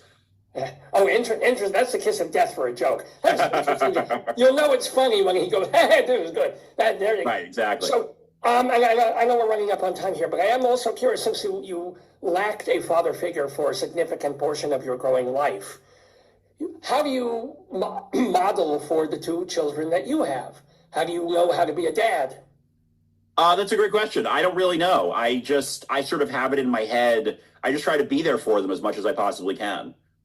Which is harder now that they're older. But I was the parent. I was the main parent when they were younger. Okay. And I was definitely the fun dad in that. I liked going to movies. I liked playing video games. That was, and it wasn't that I was doing that because I wanted them to think I was the fun dad. It was because I liked playing video games and I liked going to movies. There you go. This is okay. Thank God you weren't into polo, because that would exactly. They would have reached. They would have had extra long mallets. It would have been very, very different. Ladies and gentlemen, we have been talking with the wonderful, the funny Brett Singer. If you want to know more about him, remember that you can go to his website, Brett with two T's, Brett Singer, like singing.com. And New Yorkers, please go see him 2 times, Tuesday, May 13th, and also Tuesday, May 20th, at the West Side Comedy Club, which I assume is somewhere on the west side of Manhattan. Where it is on West 75th Street. The show is called Not Ripe Bananas. It's New Joke Night, run by Adam Gable and Felicia Madison. So what was it called? Not Ripe Bananas. Not Ripe Bananas. And, by the way, if you happen to be in or near Indianapolis, May 9th and May 10th, which is even before these things, where are you going to be? What is that? Where? On May 9th, I'm at Monsters, Inc., Monsters with a Z. And on May 10th, I'm at the Wit Theater. The Wit, a theater, very, very nice. Very fancy. So my last question for you, Brett Singer, goes back to actually what we were talking about the first part of the conversation. Gotta ask, not in terms of your representing them, but what is your favorite all-time Broadway, off-Broadway show? I'm going to say Into the Woods. That was the first Broadway musical I saw, and it just knocked me out. That was the show where I realized I liked musicals. Wow. I was 16 years old. It was a big deal for my mother to take me to a Broadway show. She didn't have any money. She said, what do you want to see? I said, Into the Woods. And I was just charmed. I couldn't believe it. I thought it was amazing. And since you went into the business, there's a corollary question. This is always a corollary question. Did you ever get to meet James Lapine or Stephen Sondheim? Did you ever get to I did not meet them. I was at an event where Sondheim was speaking, which was really cool. And he talked about the rhyming dictionary he uses. He uses a very specific rhyming dictionary. Was it the not Grant Wood, but something like that? I forget. I have it written down somewhere. I went to they did the auction of all of his stuff. Oh. So I went to the, like the exhibit they had. They had it all on display, and I went to that and I took some pictures, and it was fun. Well, speaking of fun, go see Brett Singer in person. Go watch him online at brettsinger.com. Brett, I wish you much, much success. Shouting down, making friends with hecklers, and also getting more and more people to love you and to listen to you and to laugh at and with you, because you've been really, really great. And we thank you. Rabbi. Hey, I'm sorry, I forgot one more question. Are you Jewish or not? Of course. No! What's your Hebrew name? Herschel. Herschel! Oh, I should have called you Herschel the whole time. Herschel, thank you and shalom to you. Shalom to you. Bye-bye now.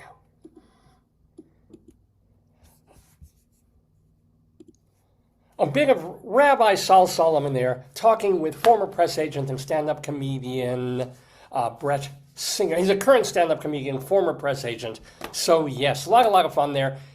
You saw very briefly that photo of Jill Sobule. So I'm happy to be back live quicker than I thought I would be. I'm going to save the Sobule stuff for a little bit later in the show and do some live stuff and then go back to Jill Sobule and then round out the program. This program being Dave's Gone By, live on this Saturday, May 3rd, 2025. We're calling it the Unmasked Singer, there it is, in honor of Brett and in honor of all of you who are taking part of your Saturday to join us here in the Daverhood. So what else do we have on this episode of the program? Well, as I mentioned, we're going to be doing Dave's Big Dictionary, where I will be talking about a word I had not planned on, the word being sleuth.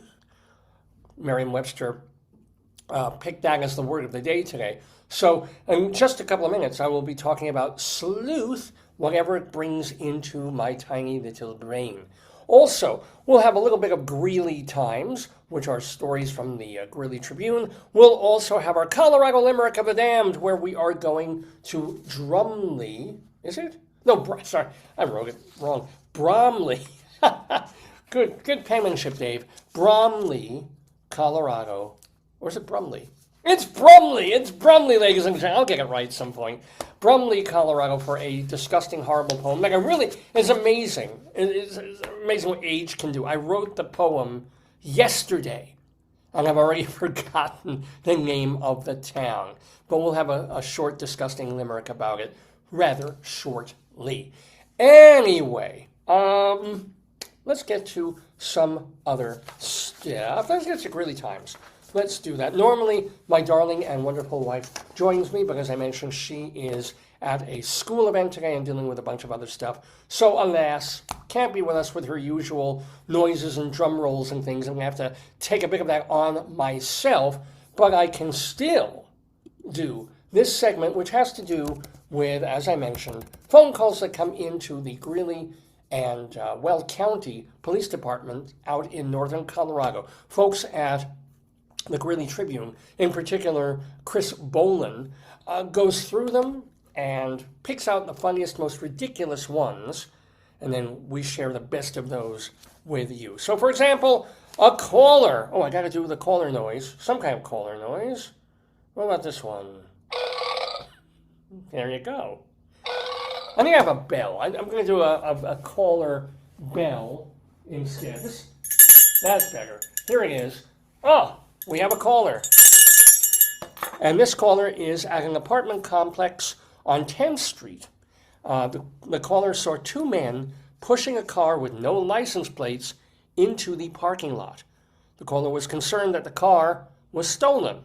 And the weird part is you can tell it's a stolen car because before they started pushing it, they had to carry the car on their shoulders to get it out of to get the car out of there. Just not the same without the misses, right? Let's see. Here's another one. A caller. A caller at an apartment building on 13th Avenue said that a blonde woman walking a pair of dogs was throwing rocks at the building. Again, these are true stories. These are just things that people call in to say, why are people doing this? So, kind of makes you wonder. I give her credit. No, if this was actually true, she's walking dogs and throwing rocks at a building at the same time. That's pretty good multitasking, because she's got to hold on to the dog. She's got to grab the rocks, lean down, pick them up, take aim, try and give it a good zets. Okay. Whether what she was doing was wrong or right, it's nice ambidextrousness there. What was today's joke? We have a joke a day calendar, a bad dad joke a day calendar that my wife and I tear a page off every morning. And what was this one? It was like, does an apple a day keep the doctor away? And the answer is yes, but you have to aim it just right and throw it really hard.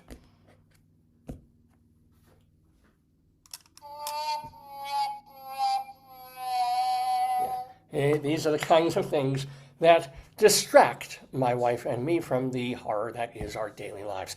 Anywho, here's another one. A caller at the family funplex in Greeley, Colorado, said another woman jumped into her swim lane, so she yelled at the woman and accidentally splashed water on her. But remember, the cops are being called about this. So a woman jumps into her. The other woman thought the accidental splashing was intentional and started splashing back in the pool, to the point where the caller said she almost drowned. After that initial phone call to the cops, the woman called back and admitted she didn't nearly actually really drown, and that the other lady just splashed water at her from across the pool. Yeah, what gets in? And understand this, right? In the heat of the moment, like when you're cut off by someone on the highway or on a road and they're just kind of zipping in and they barely give you time and almost cause an accident, or someone's honking at you, or you get mad over something, and if you're me, you've got that short fuse, that anger threshold, just like but within a minute, right, the thing is over, you're pissed off, and then you just kind of let it go. This woman had to be in a swimming pool, right, kind of trying to swim. This other woman comes at her, splashes at her meanly. They're splashing at each other. This ends, and the woman now has to get out of the pool, towel off, dry off, maybe shower, put her clothes on, presumably get in her car, and then, one would imagine 15, 20 minutes later, is calling the police about this incident. It's not like she's in the pool with a waterproof phone going, no, she's literally, this is far away from the pool now. I doubt she's even calling from the locker room, because you probably couldn't get reception if you have Verizon, or T-Mobile. It boggles the mind what people just sort of carry with them. She was just probably having a difficult day. Anywho, we're having a fun day doing Greeley Times here on Dave's Gone By. A caller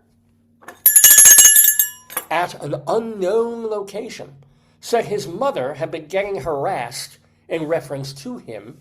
She even received a text demanding her son come outside. It's like, probably some 7-year-old saying, tell your kid to come out. Where we have a woman who's walking dogs who wants to throw rocks at him for something he said to us. Bring him out. All right, here we're doing, here's another piece of Greeley criminality. Hey, now, folks, what do I hate? I hate so many things, ladies and gentlemen, if you know me. But one of the things that I really, really hate and dread are roundabouts, or we used to call them traffic circles on the road. I hated them in Colorado. I hate them in Maryland. As a matter of fact, there's a big roundabout, in a heavily trafficked area in Towson, which is near where we live. And there's always accidents there because it's a shit show. Because nobody knows how, you're only turning right is not so bad, but take the second exit, you're going to know who's coming around, who's going to go your way. You have a yield thing, which is fine, but you think you can go, but the person turning that you think is going to be going straight turns. I hate them. I will go 5 minutes driving out of my way to avoid them wherever I can, right? So hate roundabouts. Don't know why they're invented, as opposed to the classic four-way stop sign. What was wrong with four-way stop signs? It's like everybody comes to them. If two people happen to get to one at the same time, you do the eyeball wave. It's like, you go, you go, no, you go. No, my name's not you go, but you go. But instead, some genius, some asshole probably in Germany, invented this system where you have to be a geometry professor to figure out the lines and curves of the thing. It's like, well, the person on the right has the right of way, but the person coming is like, stop it. And they're all over. They're all over the place. I had to deal with a couple of them this week. Hate them. So, apropos of this Greeley bit of criminality, what do I hate roundabouts? A caller at F Street in Greeley said a car clipped her in the roundabout. While she was on the phone with a call taker, another crash occurred at the roundabout. Where's our crash noise? I think there is one on here. Cartoon baby kaboom. Well, kaboom is close. Oh no. No, that's that's pretty good. There's got to be crash on here. No. So my wife usually does this one, so I'm not that. What's this? No! That ain't it. That's certainly not. Okay, well, for whatever reason, this doesn't have crash on it. No idea. Anyway, just hear the sound of a crash and know that what I'm talking about, like she is clipped in the roundabout, and then that's 10 seconds later, there's an actual accident in the roundabout. I hate them. And the thing about Greeley and F Street is it's been a while since we've lived there, but this is not like town central. F is all the way, unless they built it up or yuppified it or something. That's boonies. That's the prison is out there. They got, it's just hay fields and haystacks and dirt road and stuff. How is there so much traffic at this thing? I don't know. Anyway, a caller at an apartment building on 8th Avenue said she came to visit her brother, but he refused to give her back her pink housecoat because he had defecated on it. Okay, so there's stuff to unpack here. It's one thing, like, if they're having a fight and it's any kind of thing of hers, like he doesn't like back, maybe she owes him money, maybe there's your daddy loved you best, or maybe cross-dresser, exploring his transgender self, and he loves the coat, and Glenn or Glenda think, maybe, but no, the kicker is the last bit. He didn't want to give her back her coat because he crapped on it. If I were her, I would stop fighting for the coat. I would say, happy birthday, bro. You keep it. It looks better on you. Give it to your wife, whom I don't like. Give it to your wife. Bring it to the dry cleaners if they'll take it. I guess dry cleaners do have to deal with that. Like, people have babies that throw up on things and crap on stuff, and there's got to be laundered. You can't just throw it out. So there's so much there that I want to know about this brother and sister that, wow. We look alike, we crap alike, and we wear pink. Anyway, we're doing Greeley Times. We do have an Elsewhere today. Now, Greeley Elsewheres are nothing to do with Greeley. It's a story that is ridiculous and crazy that I want to share with you, but it doesn't come from Greeley or northern Colorado at all. It can come from anywhere else. And this is an Associated Press story that comes to us from St. Augustine, Florida. And just when you thought that there's no more happy news, it's perfect for today. So much has been so awful week after week after week in basically everything that it's like, ooh, little bit of truly joyful news that will make you go, I want to go to there. Let me tell you where. Animal lovers in what is considered America's oldest city, in quotes, because St. Augustine was founded by Spanish settlers back in 1565. So people who love animals are flocking, pun intended, well, bird lovers would be flocking, animal lovers would be stampeding to St. Augustine, Florida, where they now have the chance to hang out with the it animal of the moment in the back of a real estate building, an office building. Visitors can sit around and let capybaras crawl into their laps. Huh? See, about 3 years ago, the it animal, I think, was either sloths, and axolotls had their thing. I was into axolotls before axolotls became the thing, but that was really big. All these sort of weird animals with funny names and odd appendages. Now capybaras, which are they're like shaggy versions of giant muskrats or something, if you've never seen one. And if you've never seen one, go Google it. But you can go to this nondescript office building, go to a back room, and let a live, adorable capybara just sit on your lap. The rodents, yes, they're rodents, love eating corn on the cob, and they just love getting scratches from humans. Doesn't this get better and better, ladies and gentlemen? Quote, you give them a lot of scratches and love, says Stephanie Angel. Talk about like the perfect last name, right? Stephanie Angel, owner of what they call the Capybara Cafe. And quote, if you're really good at scratching, they'll fall over. That is the goal. So you get them so relaxed and trusting that the capybara just goes, and let me put it this way. At my age, I'm a 61-year-old man.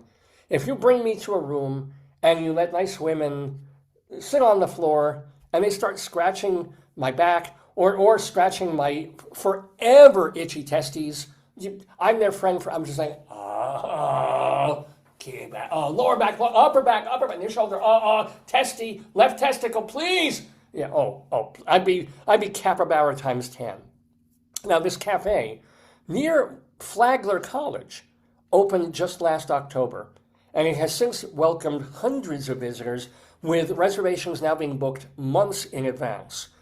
What do you get for the $50 per half-hour visit? Well, when you come into the reception area, there's a pen of baby chicks, right?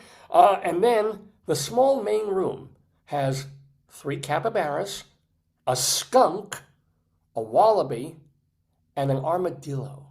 So if you're not the biggest capybara fan, but you want to ever touch an armadillo, no pun intended, no double entendre, this place, the Capybara Cafe, all the animals just crawl around and land in people's laps, which mercifully have blankets on them, so your clothes are protected and so forth. Said one guest, quote, I wasn't expecting how affectionate they were. They enjoyed the hands-on rubs. Sounds like the animals should be paying $50. But yeah, ladies and gentlemen, I can't imagine this not going viral. If there's goat yoga all over the place, and when we first moved here, our real estate agent said, she loved doing goat yoga, and we promised to go, and we never did. But goat yoga, where, if you haven't heard of this, you do yoga poses, upward dog, downward dog, saluting the sun, doing this, and you're doing this while goats are not only in the vicinity, but crawling on top of you and all around you. And come on, it's fun, it's adorable. And it's one of my favorite moments, unforgettable memories in life was going to Trafalgar Square in London. And you just go there and there's literally like 500 pigeons. And you don't probably want to go there with a good suit on, but I would see people standing there with food. And the pigeons would just, not just be around, not just peck at the food on the floor, but they would land on people as if they were statues. And you have a person covered with like 30 birds. And I don't think they did it to me, but they still, I had a little, I threw it and watched hundreds of pigeons. And it's not like Alfred Hitchcock's The Birds. It's just beautiful and fun and ridiculous. And it does remind me, I don't have the paper with me at the moment, but we're probably going to go. My wife and I tomorrow, it starts today, but it's all weekend long, are going to the Sheep and Wool Festival in Maryland. It's a sheep and wool festival. And, I'm going to tell. Let me finish Greeley Times, and I'll tell you a little bit about it because I'll get the website up. Just the marvelous things that are there.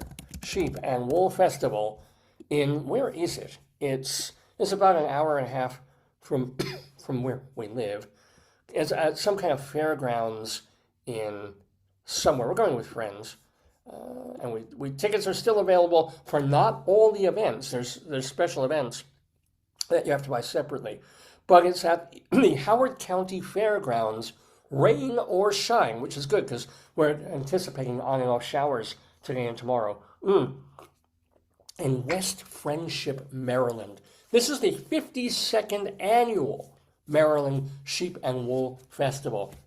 So I can laugh at people. We can all laugh at people going to Florida seeing, to just sit for a half hour, pay $50 to have a capybara crawl onto their laps.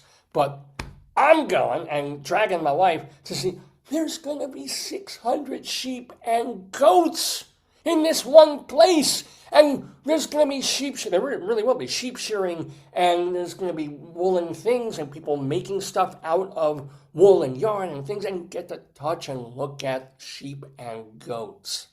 What's not to love? Anyway, let me get back to Greeley Times, and I'll talk more about the Sheep and Wool Festival in just a little bit. And I'll tell you more about it next episode. But we do have one or two more Greeley Times to tell you about, courtesy of the Greeley Tribune. A caller at a hair salon on 11th Avenue said that a drunk woman was screaming and causing a scene. All right, well, I suppose this woman was wigging out.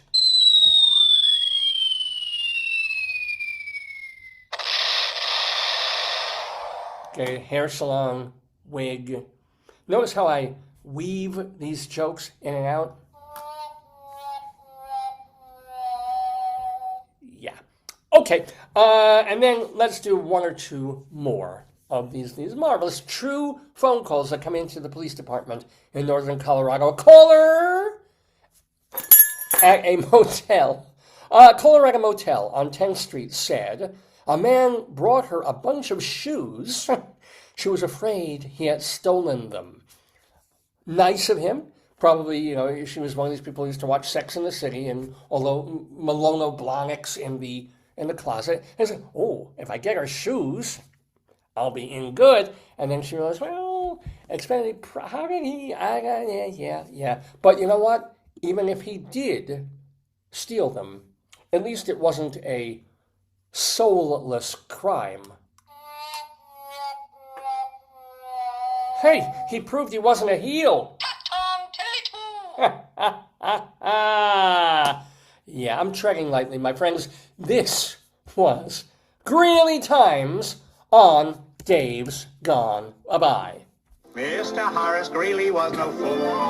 I'm sure that you'll agree with me that Greeley was no fool. What he is getting at is that Mr. Greeley was no fool. Yippee-yi! Yippee-yi, yippee-yi, yippee-yi, yi-yi, yippee-yi, yippee-yi, yippee-yi.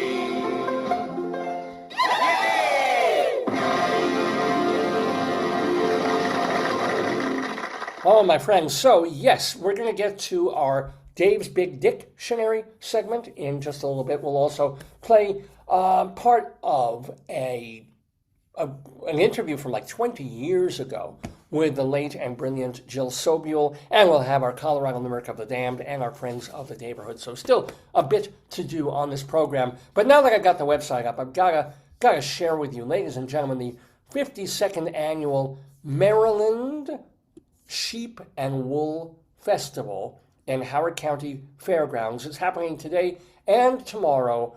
Free events and demos. Among the things that you can see happening there, fiber arts, make it with wool fashion show, parade of sheep breeds. And this is updated for the 2025 festival. A wide range of genetic diversity include rare and exotic breeds, country of origin, England, New Zealand, France, the Netherlands, Spain, Iceland, and Africa. I get Africa, and I get France, certainly New Zealand. Iceland? I mean, I would say, aren't they really, really cold? But then again, they're wearing wool, and I wasn't even trying to make a joke with that. And then there's Neard's Wanderers. I have no idea what the hell this is. It's NJ-O with an umlaut, R, and then something that looks like a D, but it's the stem of the D is curved upward and it's got a little slit through. I have no. After having such a lovely time meeting last year's attendees, Nerds Wanderers will be returning this year. We are an experimental reconstructive archaeology group studying industry and commerce in the North Sea region between the years 800 and 1000 AD. We present our efforts through a living history format, as a typical seasonal trading camp found along waterways between Ireland, Iceland, France, and Denmark. There's Iceland again. Focusing on culture, trade, lifeways within these camps with merchant booths and tents and workshops, textile, fur, foodstuffs, and fisher folks. Oh my God! I am so into this. And we'll explain how wool was instrumental in fueling exploration and trade, yada, yada, yada. We participate in several events throughout the year, including Military Through the Ages at Jamestown Settlement, the Frederick Fiber Festival, that's going to be Maryland, Carroll County Celtic Festival, Maryland also, the Maryland Irish Festival, and events at Fort Loudon Historical Site, historical town. Nerds or Neurosh, I can't even, no, I honestly don't know how to pronounce that. But oh friggin' boy. There are going to be sheep shearing demonstrations. This is true.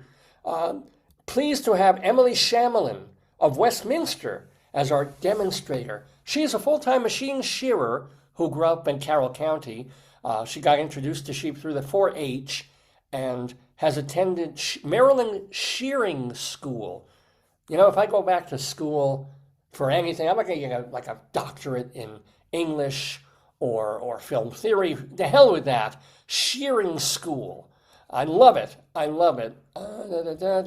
Because, even our pantyhose are sheer energy. Wonderful, wonderful, wonderful. I'm trying to find funny, and here we go. Just in case you think, oh, this is some sort of did you hear me burp there? This is some kind of no-kill event. Not quite. John and Suki own Jamison Farm in Latrobe, Pennsylvania.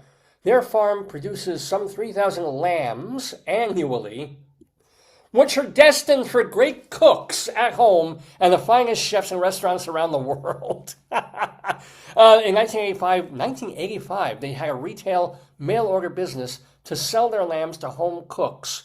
And they've done it to some pretty famous people. In 1994, they bought their own USDA slaughter processing plant to ensure further control over the finished product. And just, I know, it's all part of everything. And I'm totally an omnivore. And I love lamb, and I love lamb chops, and I love heroes with lamb in them.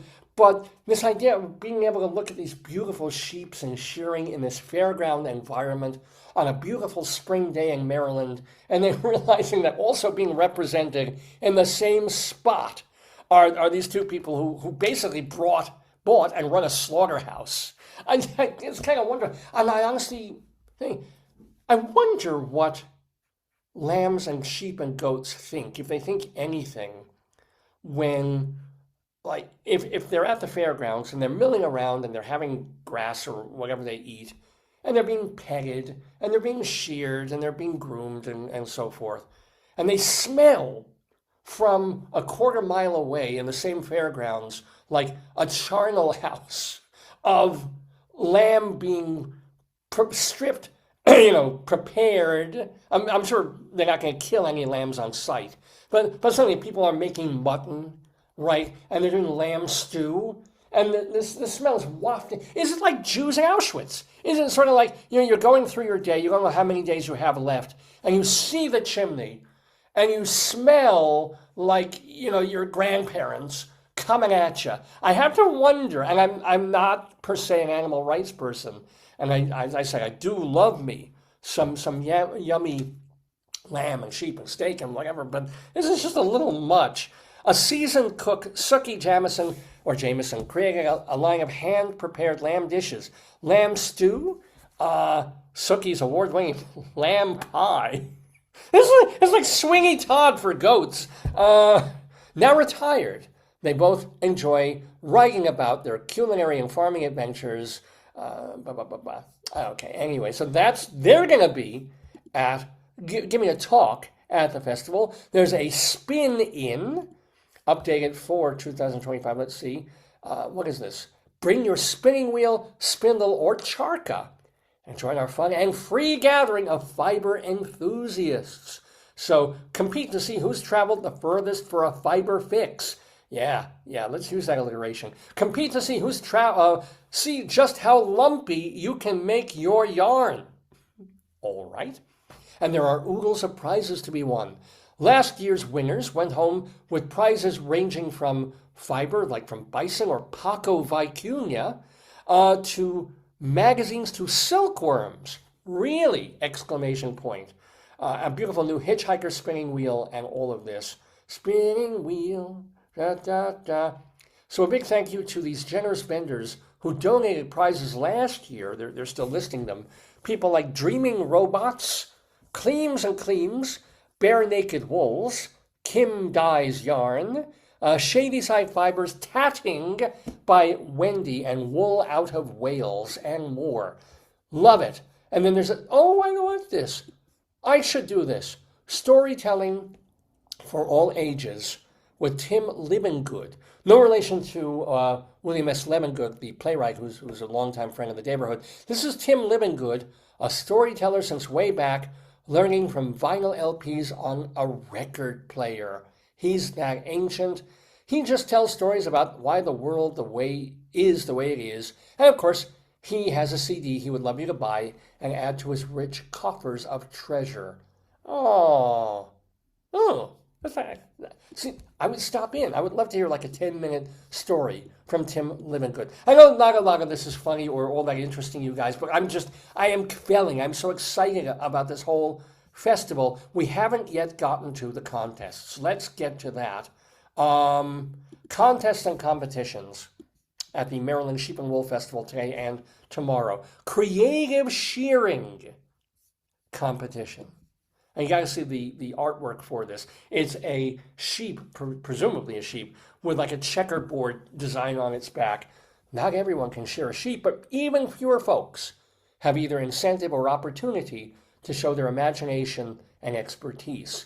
This time we're going to reward the creativity with mastery as sculpture, landscaping, haute couture, or craft and art. Judging will be based on artistry, originality, humor, and skill. The idea of sheep shearing as a humorous option is so glorious to me. To see the way I guess some people do with poodles. I don't like the idea of people dyeing poodles various colors, but we're going to shave them. Who cares? If they're doing that with sheep, now to be avoided, standard show ring conventionality of presenting a naked or nearly naked sheep in a beautiful magazine quality style, not for this event. I believe there's other events at the festival where you can do that. This is not for that. Don't use heavy coloring, dye, mousse, or paint that might be considered toxic, not a body painting project. Any treatment that, although creative, causes discomfort to the animal, embarrassment to the owner is okay. Love it. And entries mocking public figures and causing cultural division will be ineligible. Benign humor is, of course, what it's all about. You can lead your masterpiece sheep in late as long as it arrives by 11:30 in the morning. Oh my God. Oh my God. I love it. I love it. Fine arts competition as well. And this is kind of nice. This is going to be, I guess, paintings not just of sheep, but it can be wool, fiber arts related subjects.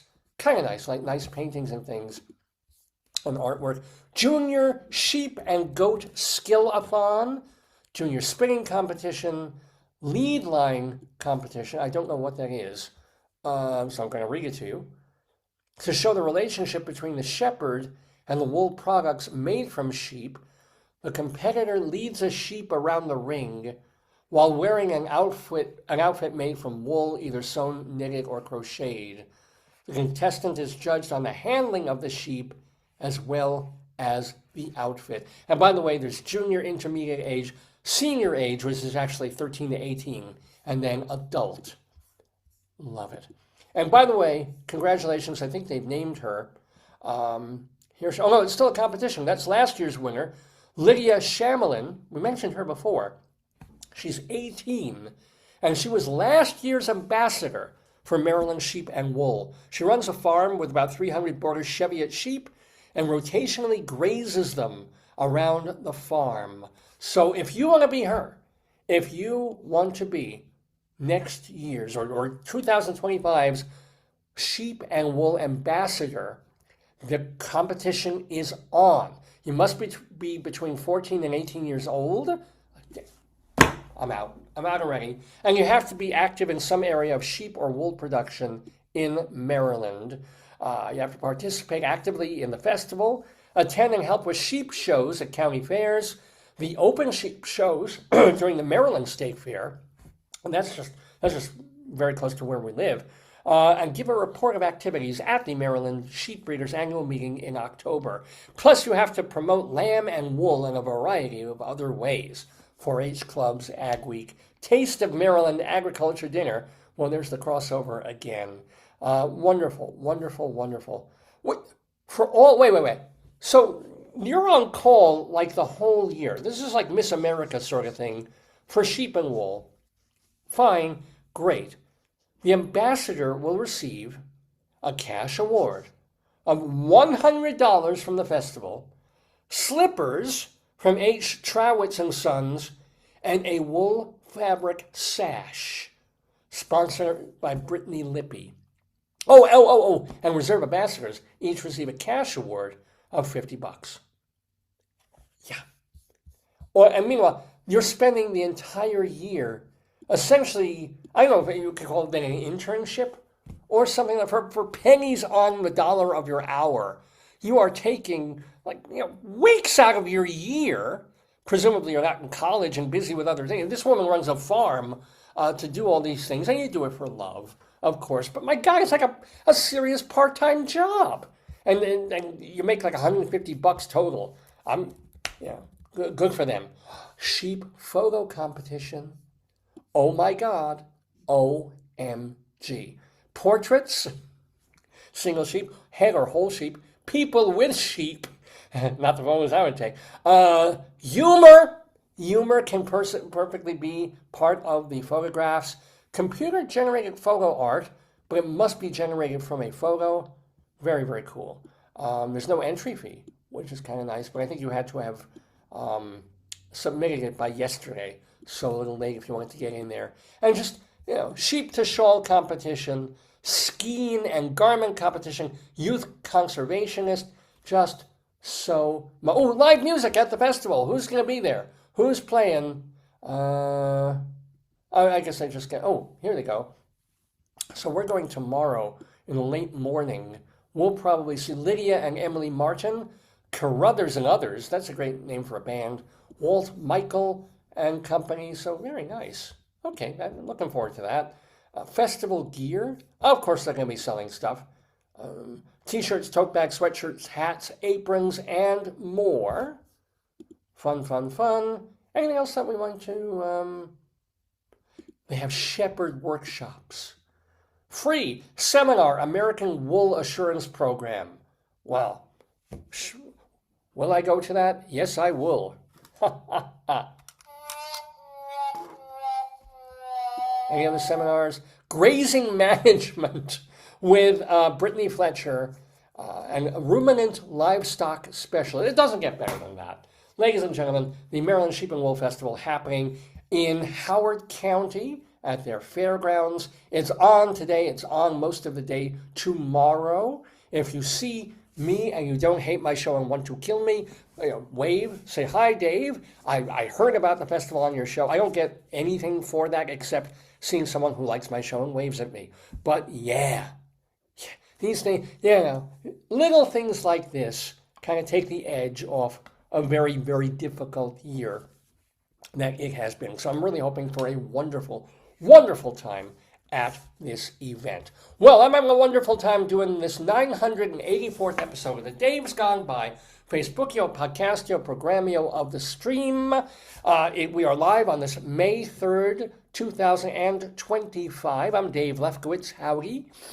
And again, we thank Rabbi Sol Solomon so much for doing that interview with Brett Singer. He's got I'm not going to play the whole thing because you can find it in the archives, but we will, as promised, play a bit of Rabbi Sol's chat with the late and wonderful singer-songwriter Jill Sobule, who passed earlier this week, our friend of the Daverhood. And what else? We still have our Colorado Limerick of the Damned coming up, our friends of the Daverhood to talk about, and then Dave's Big Dictionary. In fact, let's do that in just a moment from now. This has to do with kind of pushing me to talk about something basically off the top of my head, even though that's half of what I do on the show now anyway. But back in the days, years ago, when we started Dave's Big Dictionary, I was still scripting a lot of things, and it was a way of making me like, okay, Dave, you want to plan everything, you want to write things out, you want bullet points, you're a writer. How about jumping off the ledge a little bit, taking a risk, and saying, okay, here's a word. You have a couple of minutes to kind of get your head together, but this word, go talk about it, whatever it brings into your mind. Try and be clever about it, try and be funny about it, or honest, or tell a good story. Whatever it is, it is.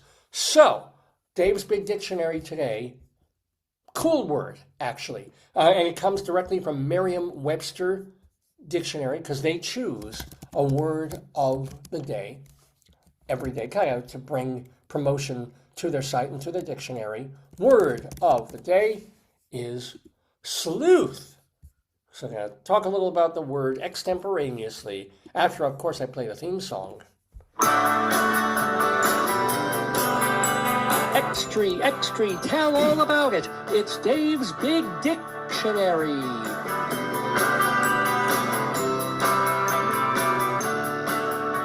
Indeed. So, here's what Merriam-Webster has to say about the word sleuth. Okay, get my glasses back on. Remember when I used to do the entire show without glasses at all?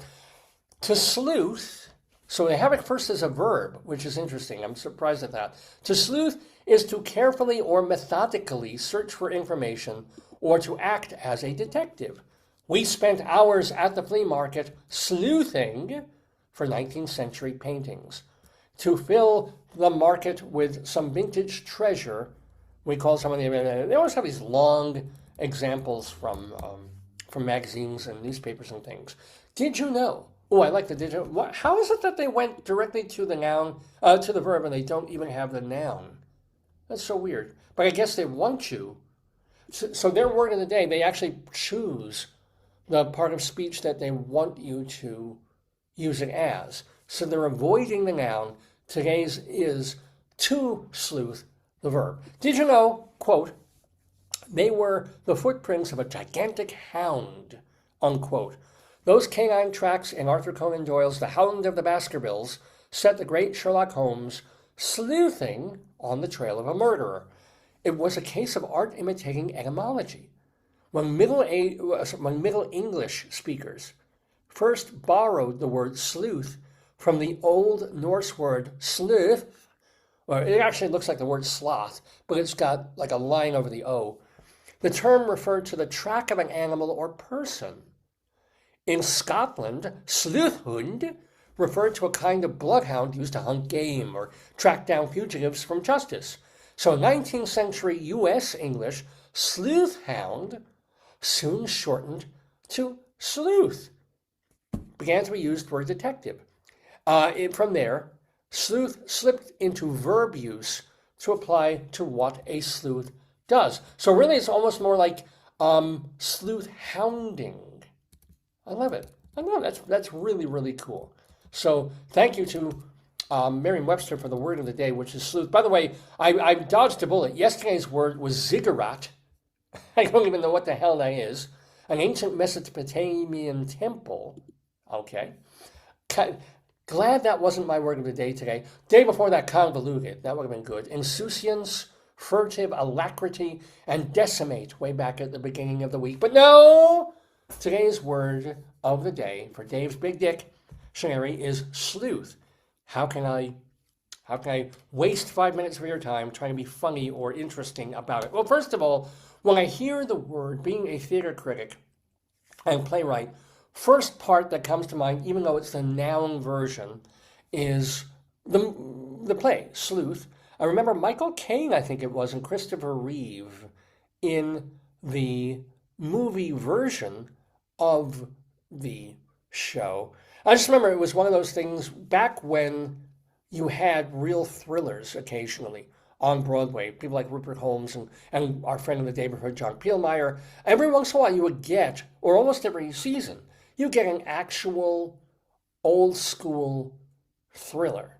Like, somebody's going to murder somebody. It's a dark and stormy night, and the crowd has to figure out who's guilty and who's not. And it's kind of, some parts are comic, but it's also, a wait until dark sort of scenario. And then there were so many TV series and so many police procedurals and so many things like CSI and NCIS and Criminal Minds that nobody bothered to bring these things to Broadway because if people wanted them, they can watch them and binge them over and over in all these TV services. So that really fell away from Broadway. As a matter of fact, it's interesting that they just opened a Broadway version of Stranger Things. And we're going to see if that has legs and if that captures audiences and crowds. But that one is based on a very, very popular TV show. So I don't know. We'll see how that pans out. But Sleuth was a very, very popular hit, hence the movie version. And it was one of those things where if you go, don't tell the secret of what happened. Don't give away the this. Fine, cool. It's kind of nice to go into a show. It's like, shh, don't tell. Last time I even really felt like that and got this sort of jolt wasn't really a thriller at all. It was the wonderful play. Oh my God! It was David Auburn's Proof, and I won't do a spoiler alert, but I remember Mary Louise Parker was this young woman, and her father is like this notable, famous scientist or physicist, and he's written papers and he's done this and some world-changing things, that he's put out. And then there's a reveal, literally at the Act One curtain, and everybody in the audience goes, and it's like, all the critics are like, don't give it away, right? They certainly don't give away that big reveal. So Sleuth, I'm sure, was like that back when that opened in the 1970s, I guess it was. But in terms of sleuth, to seek out, to root out, to investigate as a detective would. Well, my wife and I watch a ton of mystery and murder mysteries. She just loves them. They're very relaxing. She enjoys the quaint English, cottagey kind of mysteries, loves Agatha Christie, loves Hercule Poirot, likes the more cozy Rosemary and Thyme things, all these things that you find on BritBox. And one that I enjoy as well, that is on CBS, called Elsbeth, with a Broadway actress, I'm forgetting her name. I'm sorry. She was in The Tempest with Frank Langella back when she was a kid, essentially.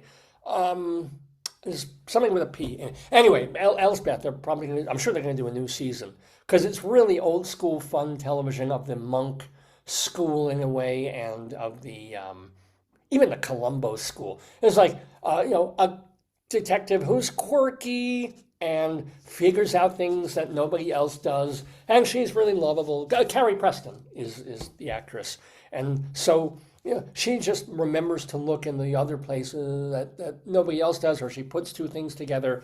It's fun.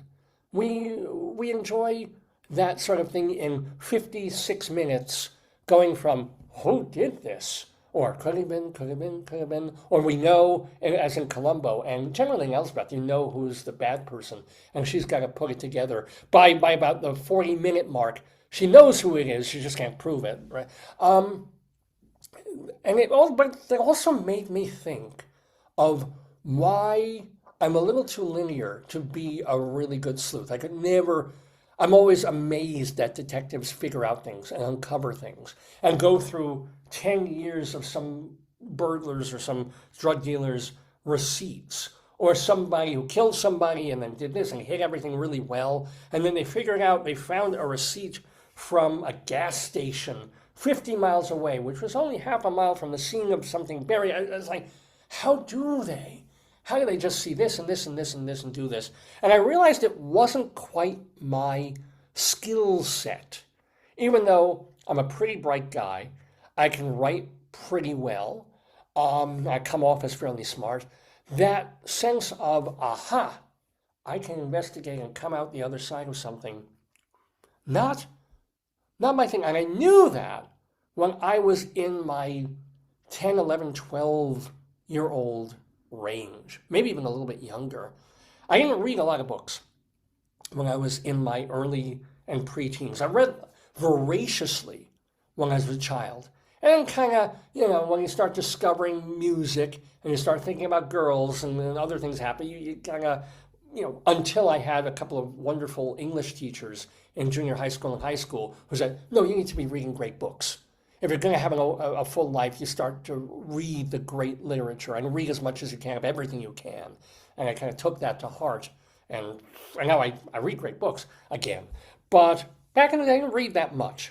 I loved Paddington Bear in sort of that middle school age thing. I enjoyed those a lot.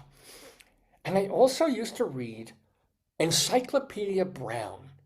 Anybody remember that? Anybody remember the Encyclopedia Brown book series? I forget the guy's name who wrote it, but they were like these little short stories, maybe like 8, 9 pages long.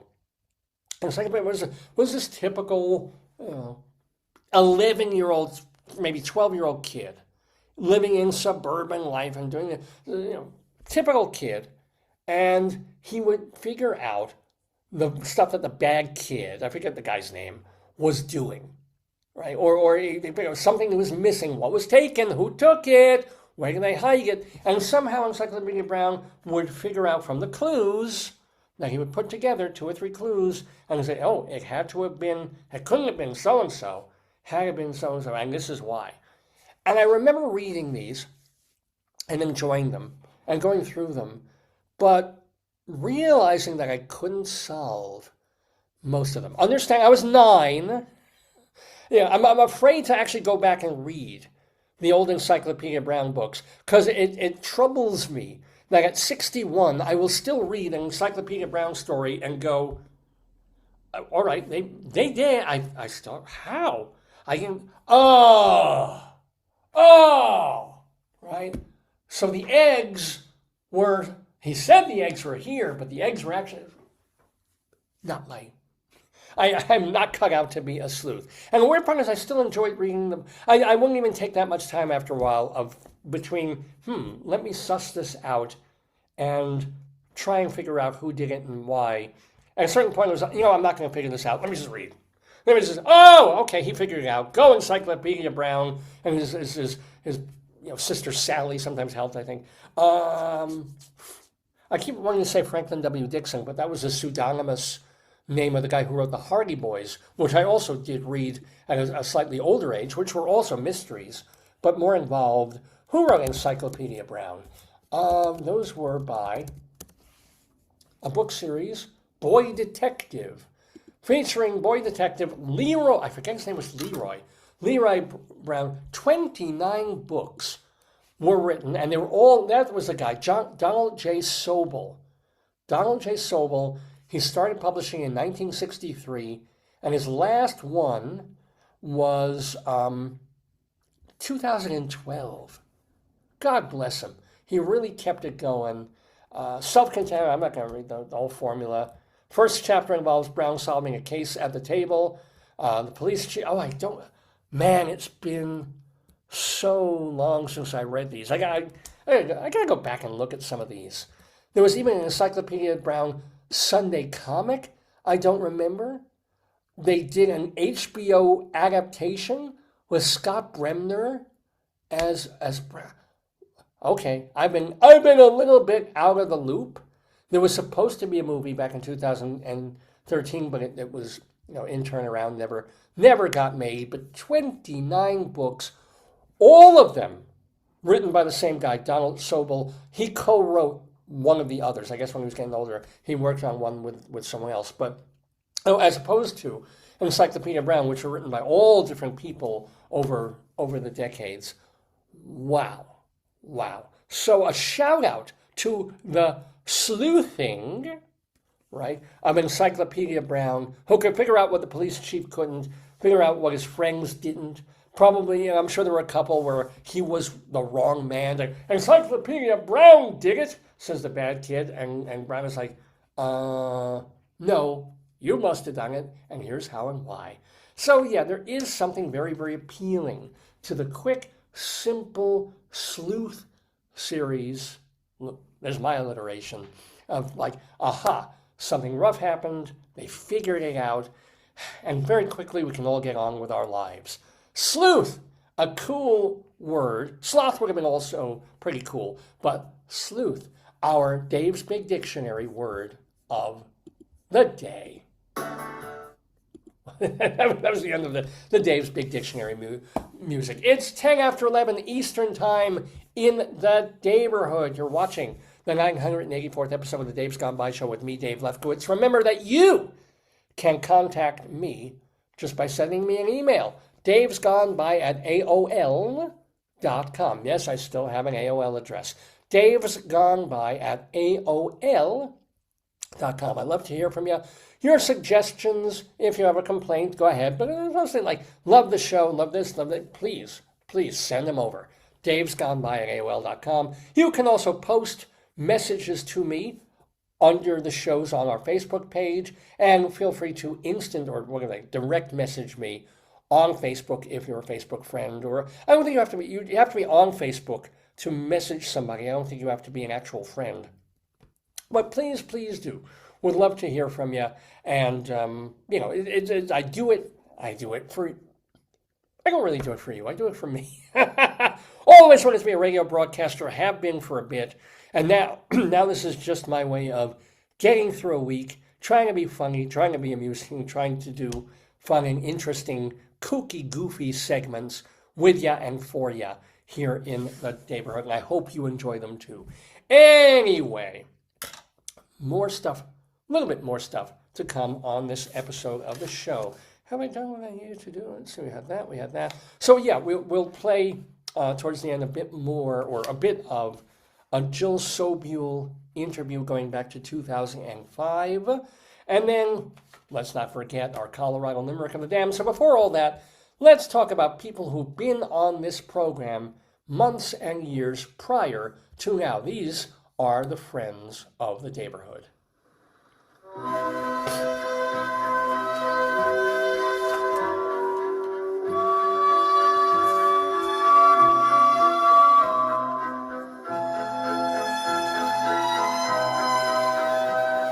Thank you, Wolfgang. Yes, ladies and gentlemen, our friends of the Daverhood. These are people, they could have been on last week, they could have been on 2 years ago, could have been on 20 years ago on this program. We honor them. We feel like they're friends and family of the show. And we like to let you know, hey, when they were on the program, they were doing this. Now they're busy doing that. So congratulations to folk singer and folk and pop singer-songwriter Eric Anderson. He has a new disc out. In fact, it's a double disc. It's called Dance of Love and Death. Most of it is previously unreleased new material, and you can get it just go on his website, Eric Anderson, and it's S-E-N, Anderson. He was up there right there in the 1960s and 70s with people like Bob Dylan and Joan Baez and Judy Collins and all those wonderful folks. So check him out. Still making music. And very active on Facebook, too. You probably want to check out Eric Anderson's Facebook page. But congratulations on Dance of Love and Death. Want to remind you, speaking of people who have just been on the program, Alex Liris is the author and director of the play Aristotle. I couldn't pronounce it last week either. Aristotle Alexander and they're doing it at Company of Angels in Los Angeles. And it's ending tomorrow, so you just have shows today and tomorrow to see it. Alex was on our program just last week, so go see Aristotle Alexander in Los Angeles if you happen to be out on that coast. Robert W. Schneider, who was on just a couple of weeks ago, don't forget that he's directing these musicals at the AMT Theater off Broadway in Midtown, and he's brought back Zorba, the Kander and Ebb show, based on Nikos Kazantzakis' book, his novel Zorba the Greek, and of course, you probably know the movie Zorba the Greek. They made a musical of it. Probably was a big of a Broadway hit because Anthony Quinn was in it on Broadway, but they're giving it a revival, another spin at the AMT Theater, and the reviews have been really good. So check out Robert W. Schneider directing Zorba off Broadway, again, just today and tomorrow to catch it. Robert Cuccioli is playing Tevye. You know, Rabbi Sol Solomon keeps auditioning. They keep saying thank you, but no thank you. We've got Robert Cuccioli, and he's playing Tevye in Fiddler on the Roof, and that is at the Cleveland Playhouse in Cleveland, Ohio, happening now through May 18th. Tom Papa, very funny comedian, who was on our show about 2 years ago. He's doing his Grateful Bread tour in New York, and he's stopping tonight in Manhattan. I'm not sure exactly what location he's at. I should have looked that up. But definitely go see Tom Papa in New York tonight. And he's gotten into, like, aside from doing stand-up comedy, he makes his own bread. He's really into baking and stuff. So he does videos of that. Tom Papa on his Grateful Bread tour. And of course, Potatoes here, Tom Papa, for obvious reason, is their favorite comedian. Eric Comstock and Barbara Fasano are at Birdland this Monday night, May 5th. Go see them. On Wednesday, Melissa Errico is doing a show of songs from World War I called The Story of a Rose. The Story of a Rose. And this is, she hasn't canceled it. I'm assuming she's doing it at the Kennedy Center. So whatever you feel about what's being done to and at the Kennedy Center, you can make your choice. But I'm assuming that she is still doing, let me make sure she is actually. If she's, I'll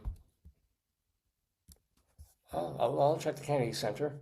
I'll check their website. So far, I'm not seeing any sense that this has been canceled for political reasons or whatever else. So let's see. May 2nd through. Not necessarily seeing her. That doesn't mean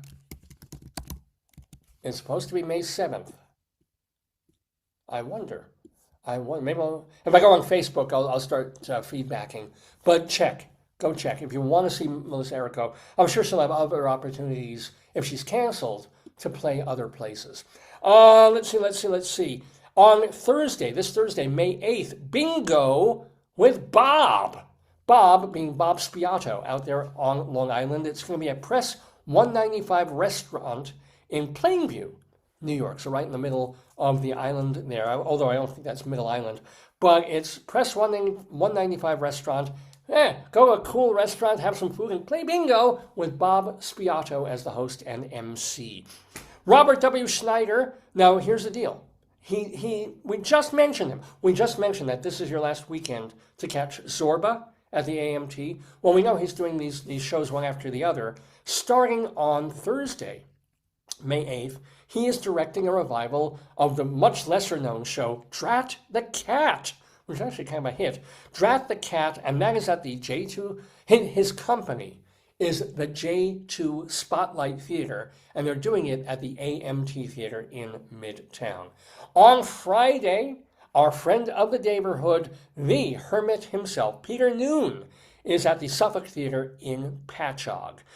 Going to our Broadway shows, we've got Jessica Molaski in the Broadway musical Floyd Collins, being done by Lincoln Center Theater at the Vivian Beaumont Theater on Broadway. David Yazbek co-wrote Dead Outlaw which is at the Longacre Theater. Danny Burston, the actor, is in Gypsy. He plays Herbie. That is at the Majestic Theater. Alan Menken wrote the music for Aladdin at the New Amsterdam Theater, and moving off Broadway, he wrote the music for Little Shop of Horrors, which has had this very long-running revival, I believe at the West Side Theater. And then, let's see, it's at the West Side Theater on West 43rd Street. Michael Garin plays piano Tuesdays through Thursday evenings, accompanying the tinkling of glasses at the Roxy Hotel in Tribeca. Vince Giordano and the Nighthawks, they do shows, 2 shows each, Mondays and Tuesday evenings at Birdland. And then, of course, Jim Caruso's Cast Party every Monday night at Birdland. Get your tickets at birdlandjazz.com. Seth Bissenhirsch does an open mic night at Don't Tell Mama on Tuesday evenings. StageBuddy.com is a great New York website which was founded and is still run by its editor-in-chief, Evan Seplow. I just traded emails because I hadn't heard from him for a while, and I traded or texts with him. So he's alive and well and doing wonderfully, Evan Seplow. And then David Sheward writes for TheaterLife.com, CulturalDaily.com, and the wonderful theater review website TotalTheater.com, which, full confession, I founded and I edit. TotalTheater.com. It's theater reviews from Broadway, off-Broadway, and all around the country from wonderful writers like David Sheward and our other friends Ann Siegel and Marie Kilker. So check them, and Mary Chen Barnett. Check them out, TotalTheater.com. Vicky Quaddy doing Late Night Catechism in Chicago, and a couple of other nun-related shows. I think it's the 35th or some kind of real major anniversary of Late Night Catechism just happened last week, and she was honored over that. Charlie Gross and Leslie Hope Van Blake do the theater review show 2 on the Aisle, episodes of which you can watch on YouTube. And let me find one more. Larry Kerwan does Celtic Crush 3 times a week on Sirius XM's The Loft channel. That's channel 710 if you have Sirius XM. And seriously, those are the friends of the Daverhood.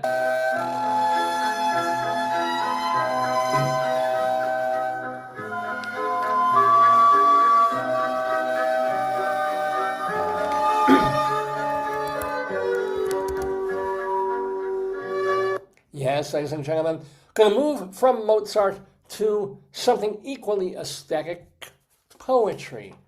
Well, except this kind of poetry, not so much. Yes, it is the Colorado Limerick of the Damned. So this is where I've, for many years now, and I'm telling you, there's no good reason for it, I've written a poem about all these different places in Colorado. Small towns, tiny little unincorporated communities, ghost towns that died out in like the 1940s, plus big cities as well. If I can rhyme them, I'll take the time with them. I know that thing. Right. But yeah, and they're in limerick form. So they're short, and because they're limericks, they're supposed to be kind of cute and amusing, maybe a little bit risque, which mine are, which mine often push the boundaries of risque into really shocking, horrible, and disgusting. That is why we call them Colorado Limericks of the Damned. And today we're going to do that to a place called Brumley, Colorado. I am. A limerick is a comic verse of 5 lines, in which lines 1, 2, and 5 will end with words that rhyme, and likewise verses 3 and 4 also end with words that rhyme. So this is a limerick. Rocky Mountain,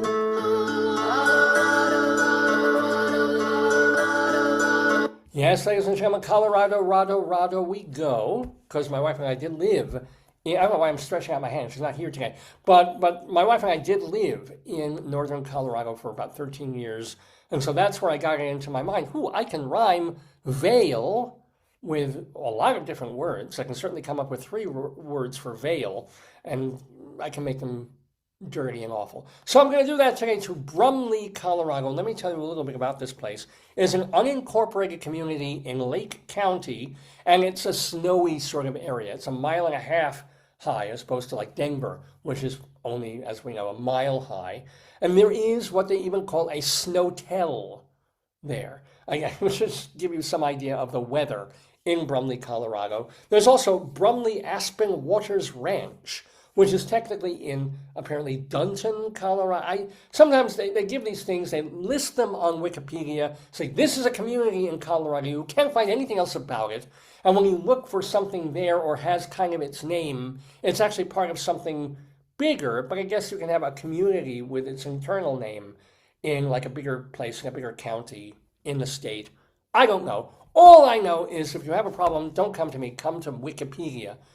Although if you do have a problem with my poem, come to me, davesgoneby@aol.com. So here is our Colorado Limerick of the Damned for Brumley, Colorado.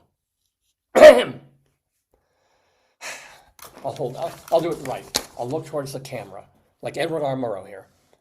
So pretty, so sexy, so comely, says Joe of his girlfriend from Brumley. But each time they fuck, his wiener gets stuck. Her pussy still functions, but numbly.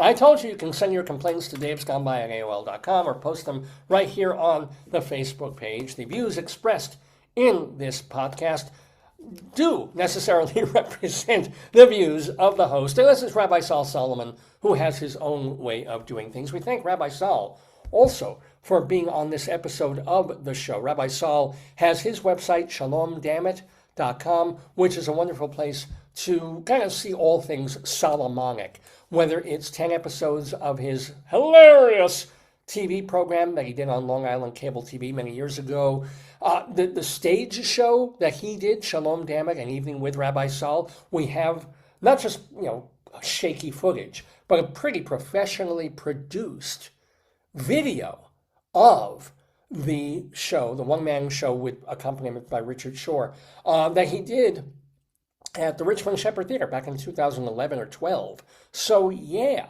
check it all out, shalomdammit.com. That's also the place to read and hear his many rabbinical reflections. He has almost 200 of them, and they're fun, and sometimes angry, and sometimes funny, and usually both. So check them all out at shalomdammit.com. And Rabbi Sol has his Twitter feed at Rabbi Sol Solomon. At Rabbi Sol Solomon, so please do check that out. Okay, so it is almost 11:30 in the morning, Eastern Time, and even though you can see this in the archives, I did promise to play a bit of our 2005 interview with truly lovely and talented, and now late, Jill Sobule, who died, if you didn't hear, at age 66, just like 2 days ago, in a house fire, of all things. It's rather mind-boggling that of all the ways, right, of all the possible ways for any person to go. First of all, a horrible way to go, unless, as I said, unless the fumes or something, she had asphyxiated first in her sleep, and then whatever, burned if she burned, or so I don't know. I want to know, but I don't want to know, if you know what I'm saying. And honestly, I think you do know what I'm saying. Let me just, so I don't need to use the Clidio version of this. Let me see where I got here. That's Brat.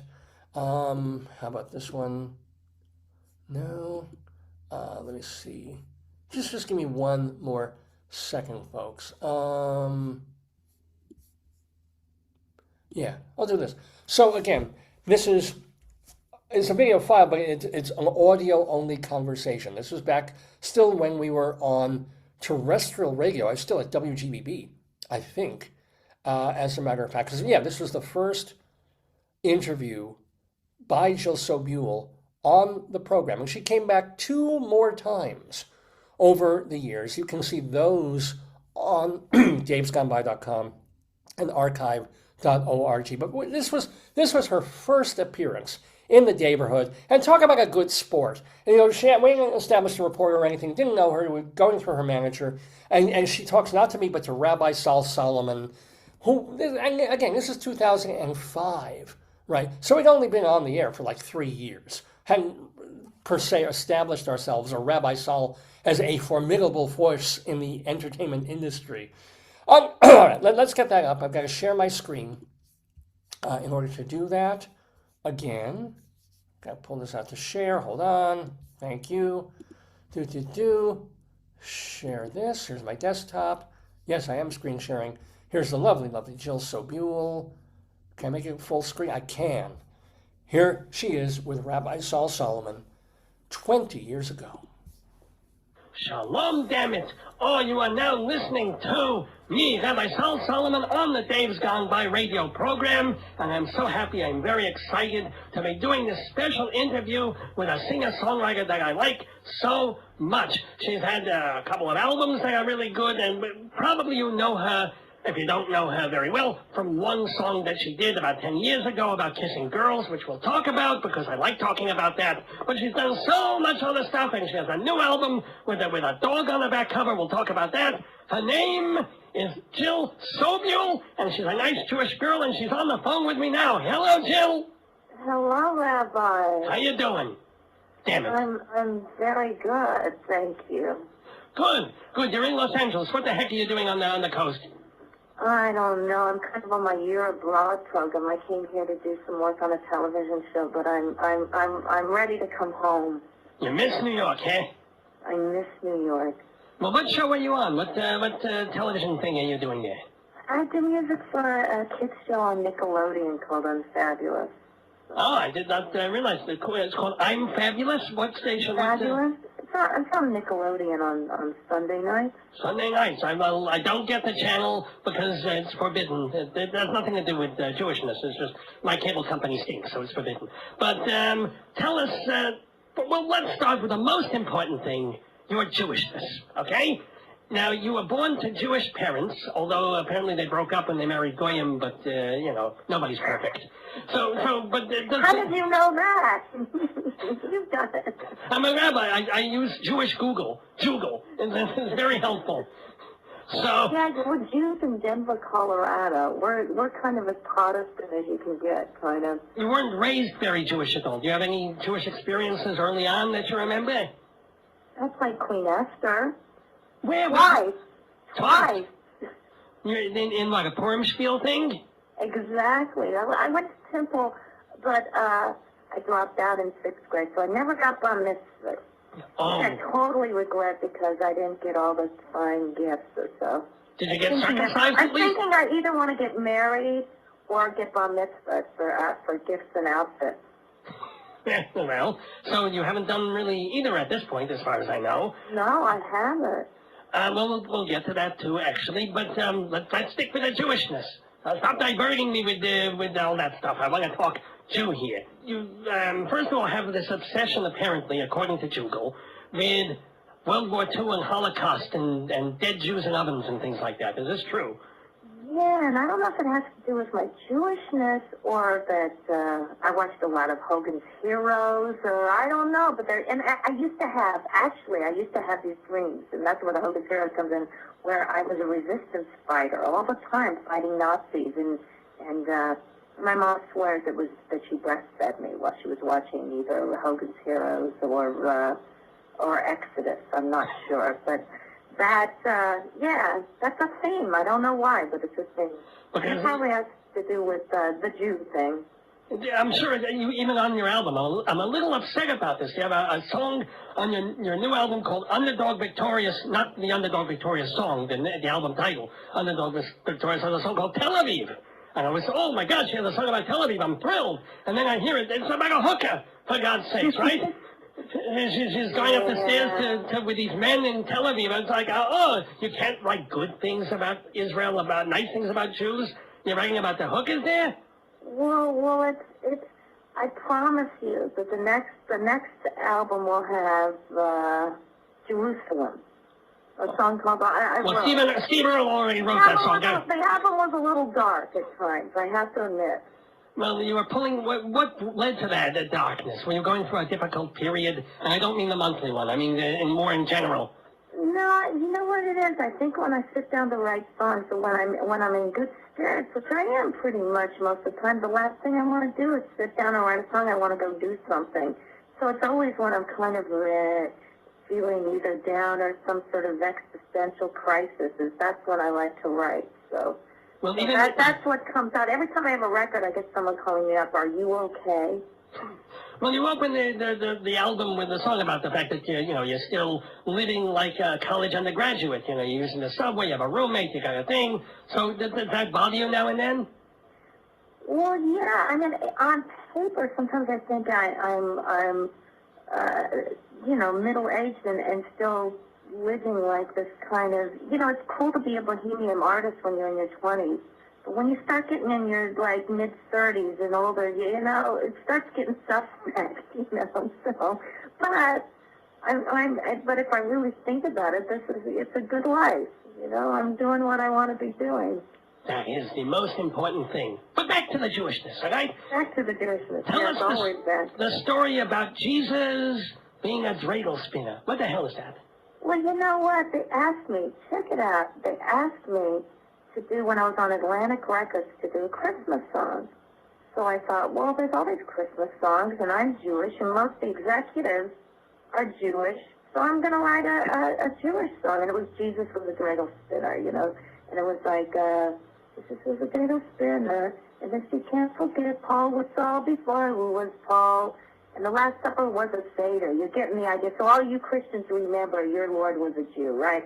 And they didn't let me, they didn't put out that song because they didn't want to have a Jewish song on the record. They're still keeping the secret of Jesus' birth, that he was actually Jewish. They don't want that part out of there. I don't know why. It's in the records, but so it goes.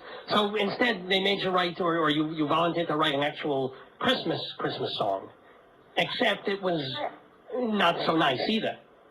Well, no, yeah, it was kind of a white trash Christmas thing, but Jesus was a dreidel spinner, lives on. It's been on my website, and it's gotten a cult of its own, I think. We are talking with Jill Sobule, the wonderful and fun and lovely singer-songwriter. Her new album is called Underdog Victorious. She has some other wonderful albums. My favorite is Pink Pearl. That's a terrific record. That's Thank you. Oh, you're very welcome. And everybody knows the song, of course, I Kissed a Girl, but you also did songs like Karen by Night and Bitter and When My Ship Comes In and Mexican Wrestler, which I love. Good songs. Do you ever wonder why these songs, like you had this huge MTV hit, and then you have songs that I think are equal or as good or better, and yet airplay isn't quite what it was, and MTV isn't knocking on your door. Do you ever think, well, why? Why that one song and not these others? No, because radio sucks. Radio's not very good, and so I don't wonder why. Because if you hear what's on the top 10 radios, I don't write like that. So, and kind of Kiss the Girl was kind of an odd bird, and probably because of the subject matter, and really, that song wasn't even meant to be on the radio anyway. It's just somehow they picked that up. So, but I don't wonder why my other things aren't on the radio. You're just used to the fact that that's the way radio and music is right now. What do you think of the music industry in general? I mean, it's now shifting from records and CDs and my favorite, 8-track, that's now going to iPods and downloads and these other things, people getting, tattoos in their wrists that they can listen to. Well, what do you think of all this? I don't know. I mean, on one hand, it's kind of great. On one hand, I kind of like to see the demise of the big record industry and that the companies, and on the other hand, I like the fact that, I'll go on, I iTunes all the time. I go on and buy iTunes, and I kind of love that in a certain way. So there's good things, but I also think we're in a period where now the music is kind of, all the same to me, and it made sense. It's kind of like the 50s, when the 50s had the Frankie Avalon and the kind of like really safe kind of vanilla music. They think we might be in kind of that where hopefully we'll be out of that. And there's great music out here, but it doesn't get, MTV's not playing it, the major radio's not playing it, but I have a feeling somehow there's going to be a backlash soon. That's the Jewishness. You got to look at much more fun than the music industry. Back to Jewishness. All right. Well, you're a word person. You're on the cover of Underdog Victorious, you're doing a crossword puzzle. Is that a thing for you? An obsession, a hobby thing? Yeah, I was obsessed with the New York Times crossword. In fact, I had Will Short, he did a crossword for my record that's in the package. But lately, my new thing is online Scrabble. Online Scrabble? Yeah. So I thought I was really good because I beat my mom a lot. You know, you think you're good or bad. And so I went on. You can go on. What is it? Internet Scrabble Club. And you go on and you can play people from around the world. And I had a feeling, though, that I was playing people from, you know, I realized I'm playing junior high school girls because their name will be like Jelly Girl 3 or something. And they always put little happy faces on. Good game. But that's my new obsession. What's your high Scrabble score? Do you know? Well, you know, it can go up, my score on Scrabble, they give you a rating, and I'm like 550, but it goes anywhere up from like 1,500, but those are like the pros. But here's something that is kind of depressing as I tried to learn how to play Oh, good. chess. Jews love depressing things. Tell me. It's really depressing and humiliating. I tried to learn how to play chess. Yeah? And so I went on an online chess thing last month, and I lost, you know, every game until like after 3 weeks I won a game, and I emailed the person saying, thank you for, you know, good game, it made me feel good about myself, something funny, and I got an email back saying, oh, Johnny thanks you, he can't read now, but he thanks you. Maybe I should try backgammon instead. All you gotta do is push these little things back and forth. It's a lot easier. Don't have to deal with the horses and the bishops and all that confusion. Yeah, I'm over it. So tell me, for a while there, you were going a little away from the Jewishness back to the musicness here. You were on tour or part of the band of another musician that I happen to like named Lloyd Cole. And I like him even though nobody can tell the difference between John Cale, Lloyd Cole, Nick Cave, and all these C people. Can't they think of other names? Damn it, one letter apart? Nobody knows who the hell they are. But he's good. I like him. He's got nice, gentle music when he's not drinking. So what was that all about?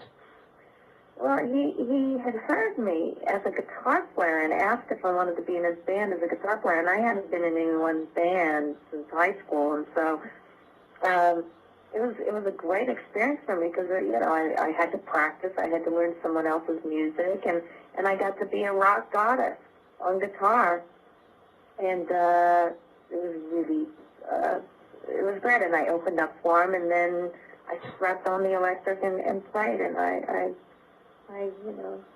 shredded. So you really got to do a real wild electric guitar, which you can't do when you're doing your own stuff, I Right, assume. because it's kind of silly when you're just playing solo and you're doing guitar solos. That just kind of is wanky. It doesn't make sense. But you know what? Lloyd and I got together a couple weeks ago, and we did. There's going to be a Chris Christopherson cover record, and we did one together, a duet. Oh, remember what song? For the Good Times, you know? Oh, for the Good Times. Yeah. I think Johnny Cash did that one too, or well, he did that one himself, but somebody else covered that one.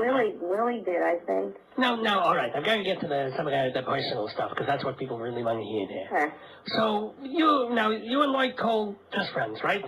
Or was there? Just friends. All right, just wondering, just you know, or Lloyd Cole's sister maybe, or no, I'm kidding. I'm joking there.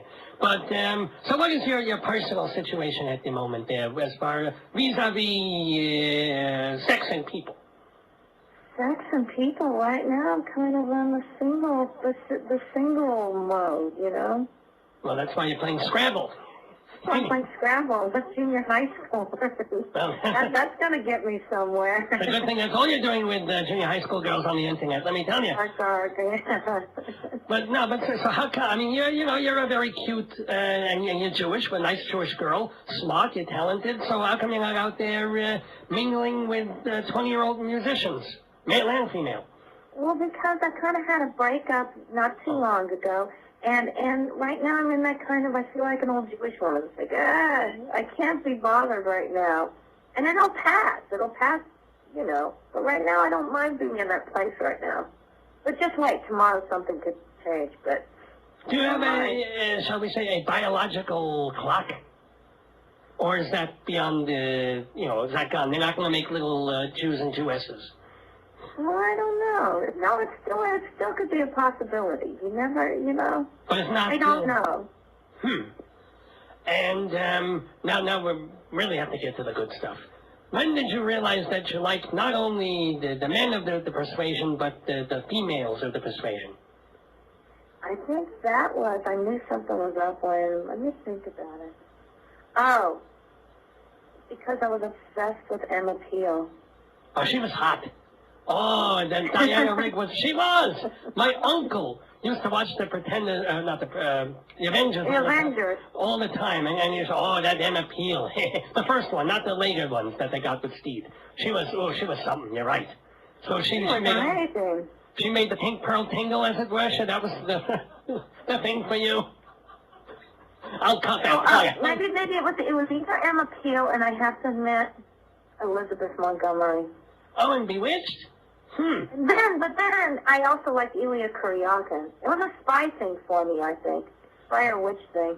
So that has come through too. And you say you want to be the resistance spy guy, kind of spy, sort of this whole intrigue thing with a little bit of danger appeals to you. So, but did you date? Yeah. No, please continue. No, go on. Yeah. No, I was just going to ask a very lascivious question about whether you dated boys first or girls first, or maybe animals. There were pets around or something. Boys first, and in and out. Yeah. Wendell Lee. He was my first boyfriend. Wendell? Wendell. Oh, Wendell Lee. Wendell Lee. That's not a Jewish name. So not a Jewish name. Oh, wait, you went to Catholic school, didn't you? How the hell did that happen? Well, because I kind of had a troubled junior high school. I went through, troubled phase, and so there was the prep school with St. Mary's Academy. Plus, I liked the uniform. And so, yeah, I was the token Jewess. That's cool. So Wendell was also. I got to play. I got to put on a mock Passover service for them. It was really bad. Well, for them, that was it's their Last Supper actually. So. And then I would get answers, but then they were so sweet. They thought I was kind of exotic in a way, the Jewess. Well, I kind of liked it being the outsider, but then once in a while I remember someone saying to me, you don't seem Jewish. Which was a compliment for them, right? Yeah, but it would always totally piss me off. And you were so mad your horns actually grew 2 inches. So it was... My horns, throw the Jew down the well. And, yeah, so I remember I would have to, it's terrible of me, but I would make up some story about how, I took great offense with that, and I had, relatives in the camps, which I haven't, which is horrible to say, but I wanted just them to feel so bad for saying that. Oh, my God. I've not even done something that bad. I know that's really bad. Stop me, but... I mean, there are relatives I wish were in the camps, but that's just me.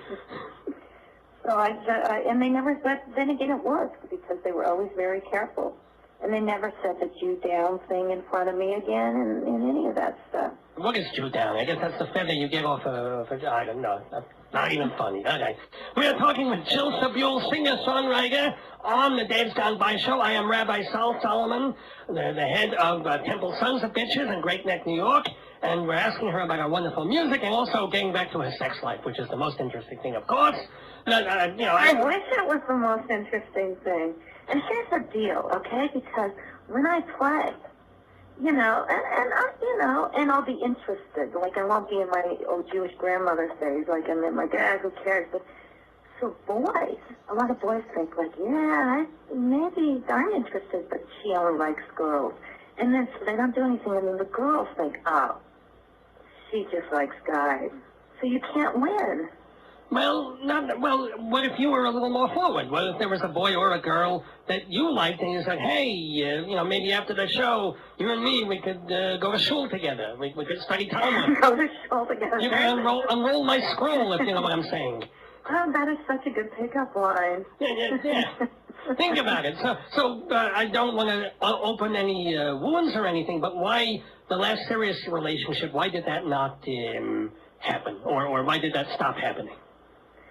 Well, I think I've learned something. I was telling someone that I used to think someone who was kind of on the darker side and had not complexion, but darker side, and had this kind of mystery. Could you speak a painful artist type, and I used to be really intrigued with that, and that's what I go for. And then just recently I realized, no, that's mental illness. You got me on that one. Granted, I am completely mentally ill. I'm on the dark side 98.3% of the time. And even the other 1% is gray. So there's not really a happy time for me. It's always anger and rage. But it keeps me going. But see, this is what I'm getting to. But so, my last relationship, I thought, well, it wasn't my last big relationship, but someone who I dated, I thought, I'm going to go for someone who's just really stable, really kind of together. And it was so boring. Was he Jewish? Male or female there? This one was a female. Oh, good. Tell me more. Well, let's face it. Come on. It's normal, the thing of one man, woman. But when I hear two girls, it's like, aha, tell me more.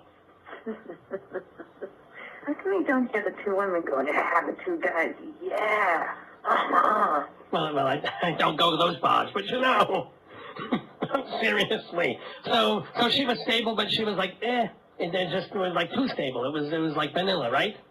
It was vanilla. It was bored me. So I don't know so I think I have to have balance. Well, you could date a really dangerous guy and a really kind of normal librarian woman, and then you're all set. And then you have... My new fantasy, I don't know what, it all goes back to the old movies, is I want to find an adventurous, intriguing archaeological professor that wears a pith helmet and jobbers. I think he's married to Callista Flockhart now. Try again. I know. Although he is Jewish, by the way, or at least partially Jewish. I know that. I wonder if Harrison she converted. Ford. Wow. Yeah, he is. He's actually, I think, all the way Jew. So he doesn't seem Jewish. What is that supposed to be a compliment? Damn it. See, even ourselves, we pick on ourselves sometimes. Let's talk a little about some of the songs that I mentioned before that I love of you, how they came about. Like Mexican Wrestler. Was that based on personal life? I love that song. Mexican Wrestler was, and you don't mind if there's a little noise. I'm walking out to my car because I'm running late. Oh, I'm sorry. But I like talking. No, we're continuing talking. But just if you hear traffic, you hear what's going on. If I hear a crashing sound, I'll send 911 there. Mexican Wrestler is a song, I think an amalgam of a couple of different people. It was just thinking about, same with Love Is Never Equal, liking someone and they don't like you. And I've been there. It's of the best songs ever. And what about Karen by Night? That's a very clever idea for a song. Karen, when I moved from Denver, I got a job at Barney's department store, the old one that used to be on 7th Avenue. And I had a boss who, very, like I said, during the day she looked very conservative with these Chanel suits and very, pretty, but in a very kind of Republican housewife way. But at night she would go to S&M lesbian clubs and get really drunk and pick fights with people. And so it was kind of my ode to her. So that was. But now, she's Karen by day all the time because she doesn't drink anymore. Well, has she become boring, or has she become stable and good? What do you think? I don't know. I haven't seen her, but I think she's stable and good, but nothing to write a song about. Where do you write? How do you write? Do you sit down with a piece, or do you sit down with a guitar or a piano? What is your modus operandi of the song makingness? Hello? Did you get an accident? No, are you there? Oh, there you go. Okay, I thought an airbag imploded. No, I have no specific way of writing. I think, but I like to be away. I like to make time. Like, I'm not one of those that every day gets up and writes.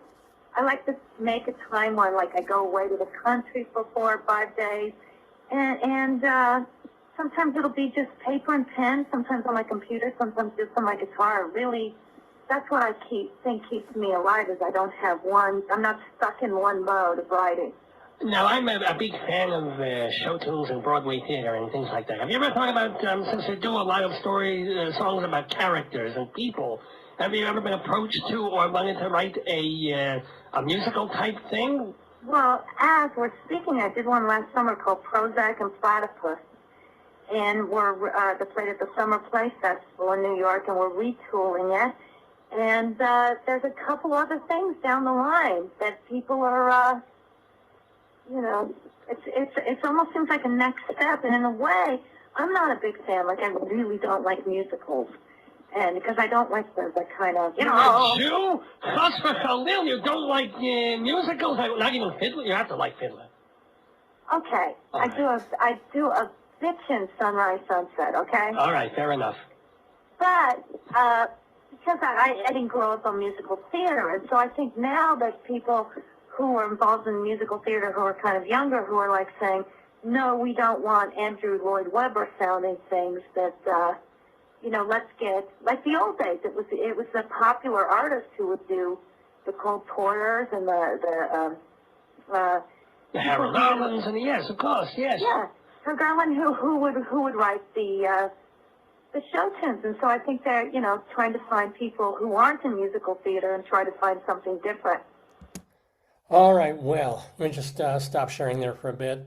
So something different, something lovely and wonderful this way comes and came. Kind of threw me that Rabbi Sol asked that question 20 years ago, and she had been working on Prozac and Platypus, but a decade or so later, she began working on Fuck's 7th Grade, which was having a great deal of success at Joe's Pub and off-Broadway places, and I assumed it was going to have even a further life, and she was literally set to do a concert, one of her touring concert things, incorporating songs from Fuck's 7th Grade and her greatest hits the day after she passed. I mean, I think she had the day off, and then the next day she was supposed to be, on part of her tour, and there you go.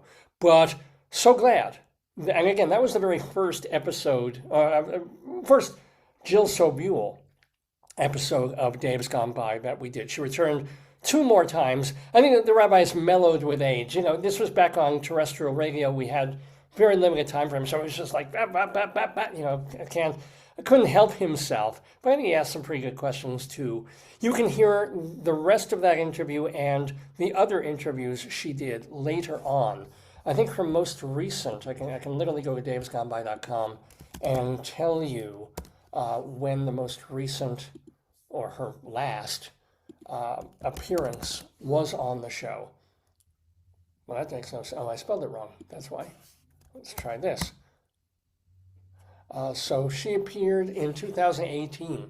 We were just thinking of having her back because it's been a while. She was on in 2005, 2007, and most recently with the rabbi in November of 2018. All of that is in the archives. The only thing I wish for a lot of things, but the big thing that I wish is that I miss from terrestrial radio and college radio, as opposed to just being on here on Facebook and posting things, is I can't play her songs, right? If I play them, we can't load the video up on YouTube, and we can't put the video on Facebook, because both of them will give me problems. They'll mute more than the song. Sometimes they'll mute the whole show or block the show in all these countries. It's the reason I can't play music, and I would love to. There's a dozen Jill Sobule songs that I would just love to share with you right now and can't. But of course, you guys have YouTube. You guys have Spotify. You guys probably have CD players, and maybe you've got Underdog Victorious or Pink Pearl or one of her earlier albums or later albums. It's, go do it. If you haven't thought about her in a while and you thought, oh, she was pretty good. Yeah, she was pretty damn good.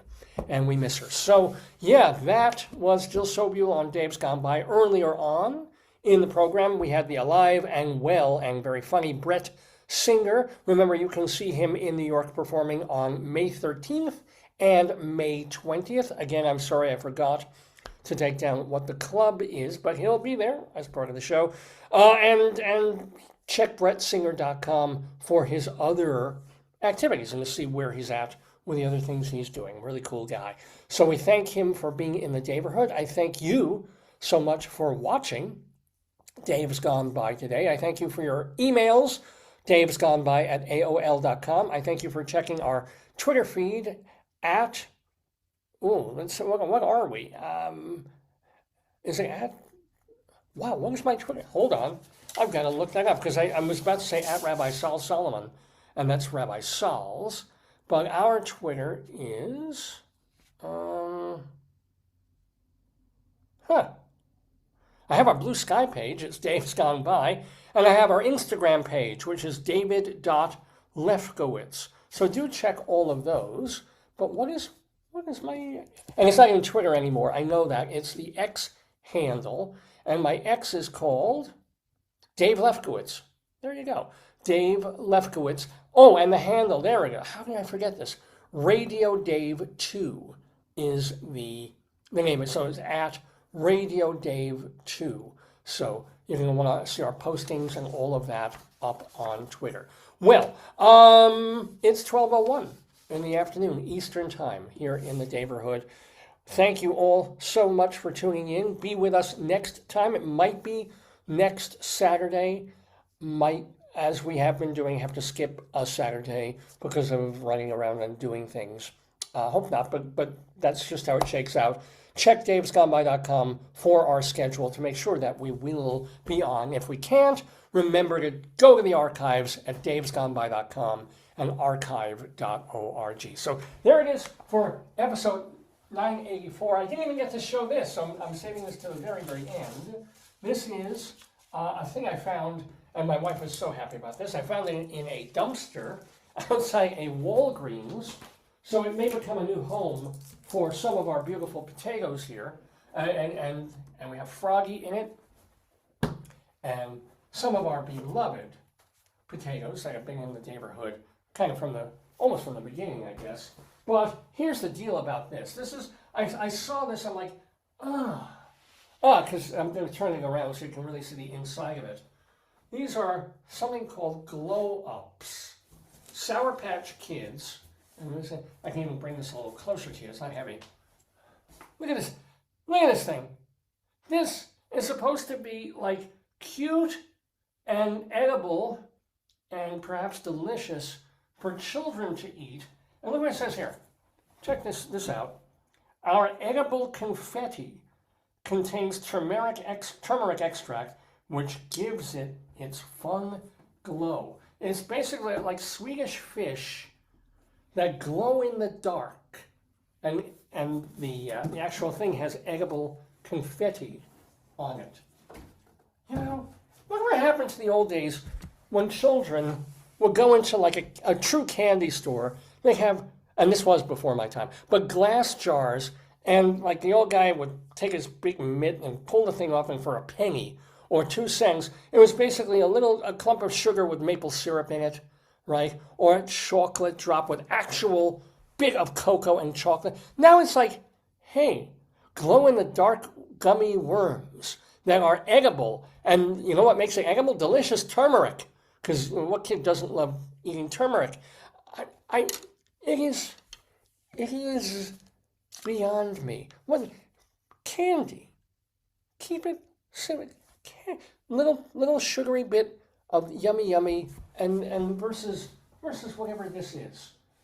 Our confetti extract. Is there anything else on this? Look, we glow under black light. Right? This is a candy. Okay, I mean, are they selling this to 1960s hippies who have those weird bulbs that they put in their things and they're growing weird plants? Or something? The world is just leaving me behind, ladies and gentlemen. But I have to leave this episode of the show behind. Episode 9 was 984. We'll be back for 985 either next week or the week after that. Until then, enjoy the weather. Don't miss your Dave's Gone By. We'll see you at the Sheep and Wool Festival. Ooh.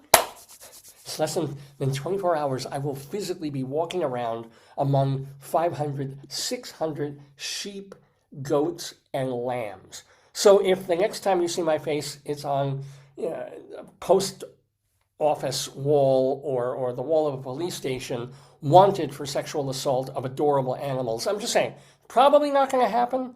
Probably not, but it's been a rough year. May not be able to contain myself.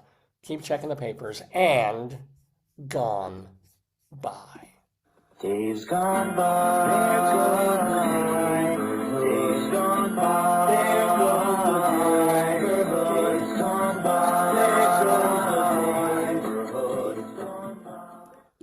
And remember, they have turmeric. It makes them glow in the dark.